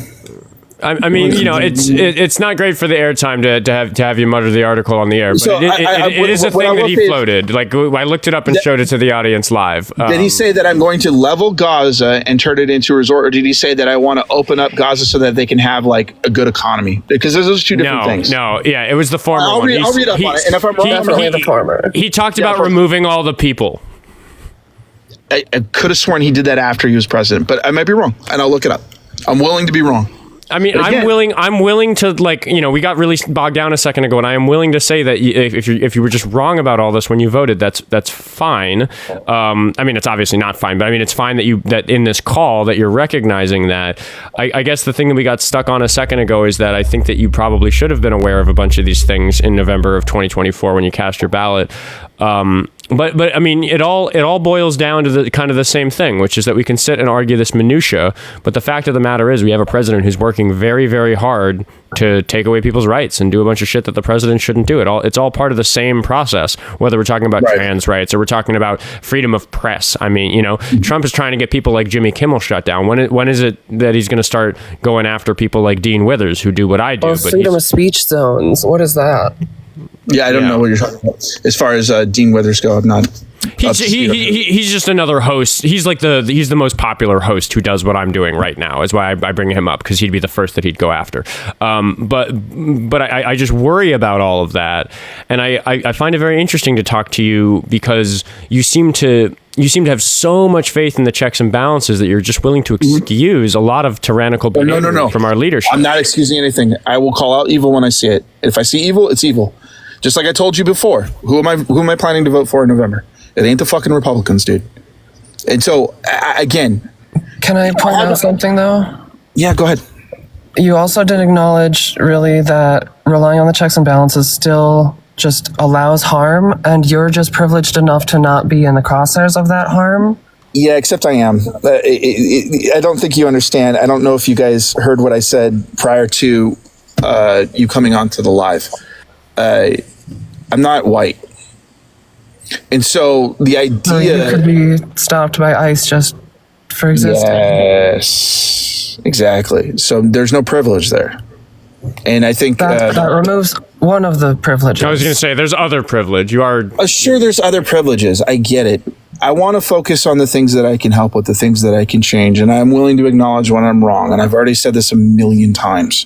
But the idea that my class or my race or my sexual orientation or my religion or anything is a disqualifying thing for me trying to fix shit, I don't accept, and I won't accept, and I won't be held to a different standard than anybody else. I'm sorry, I just won't.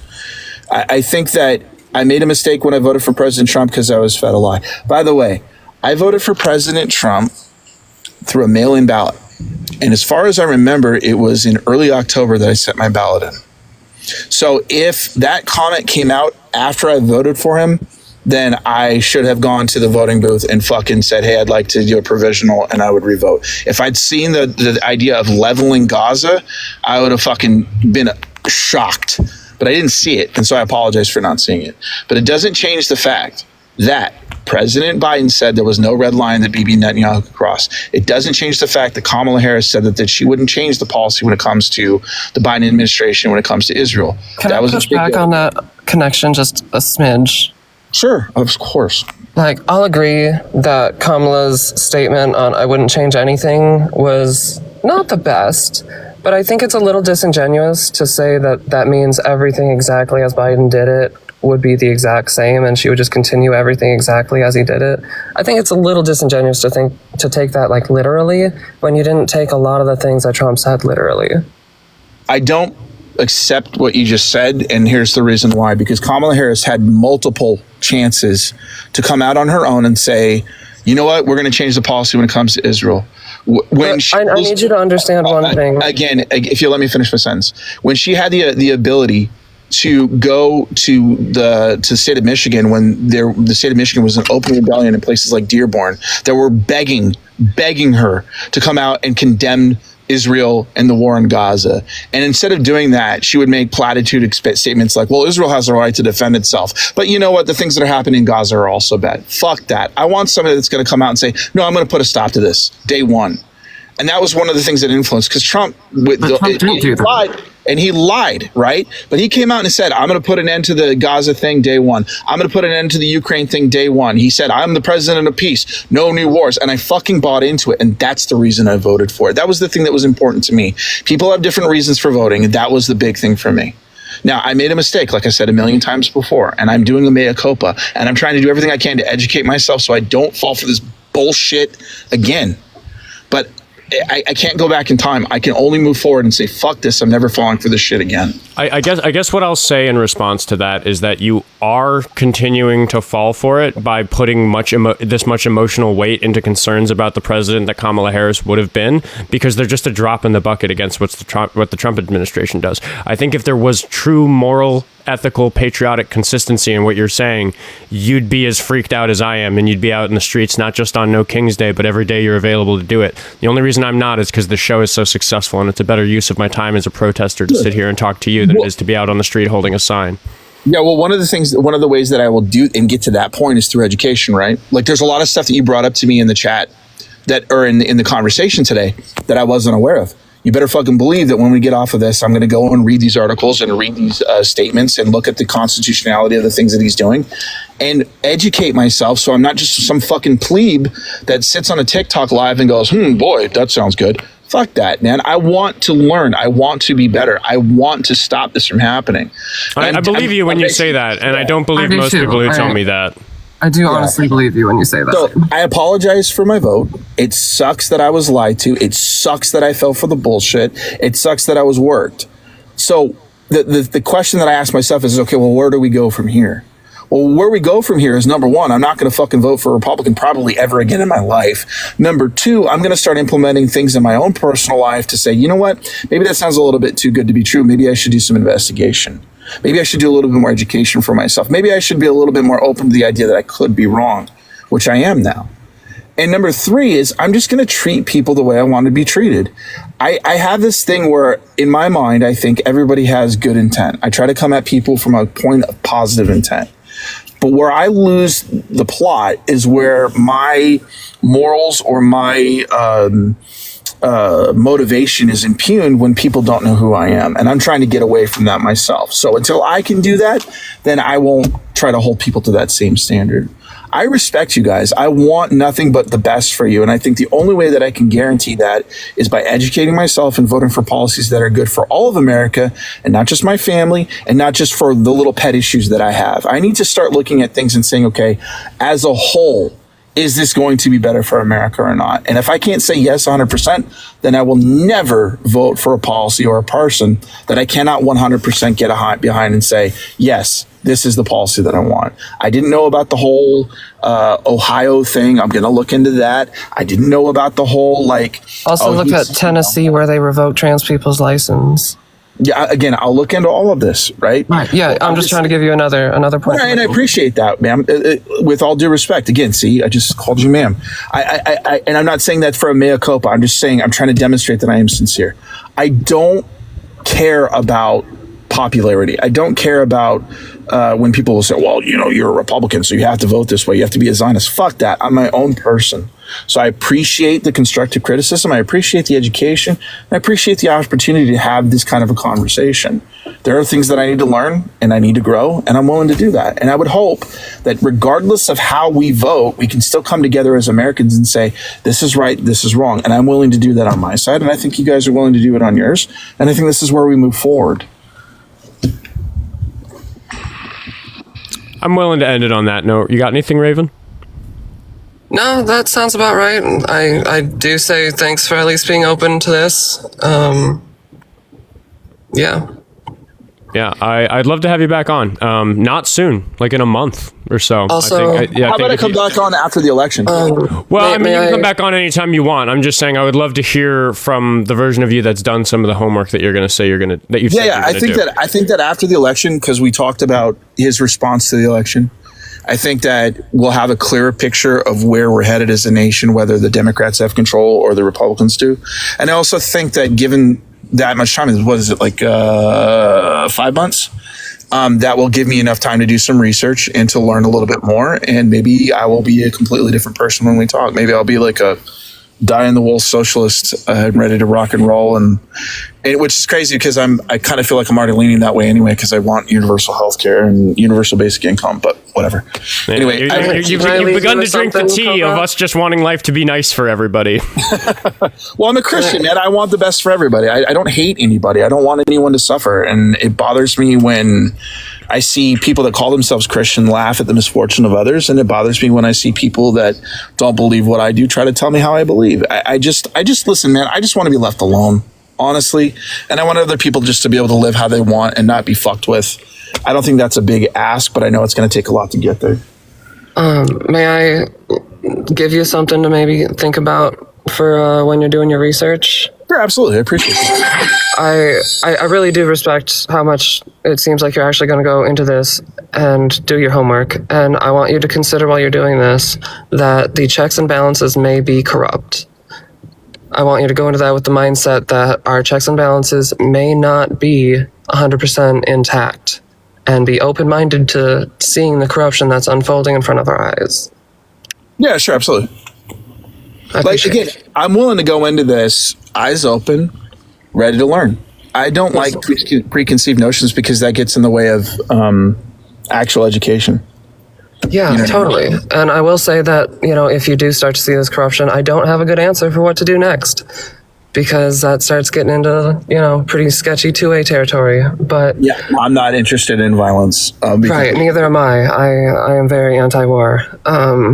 Did you deploy, by the way? No, I'm a non-combat veteran, but I was in charge of nuclear missiles, and the issue with Russia invading Crimea happened while I was on active duty, and I was in charge of the team that oversaw all of the maintenance on that base every day, and I had to report it up to generals.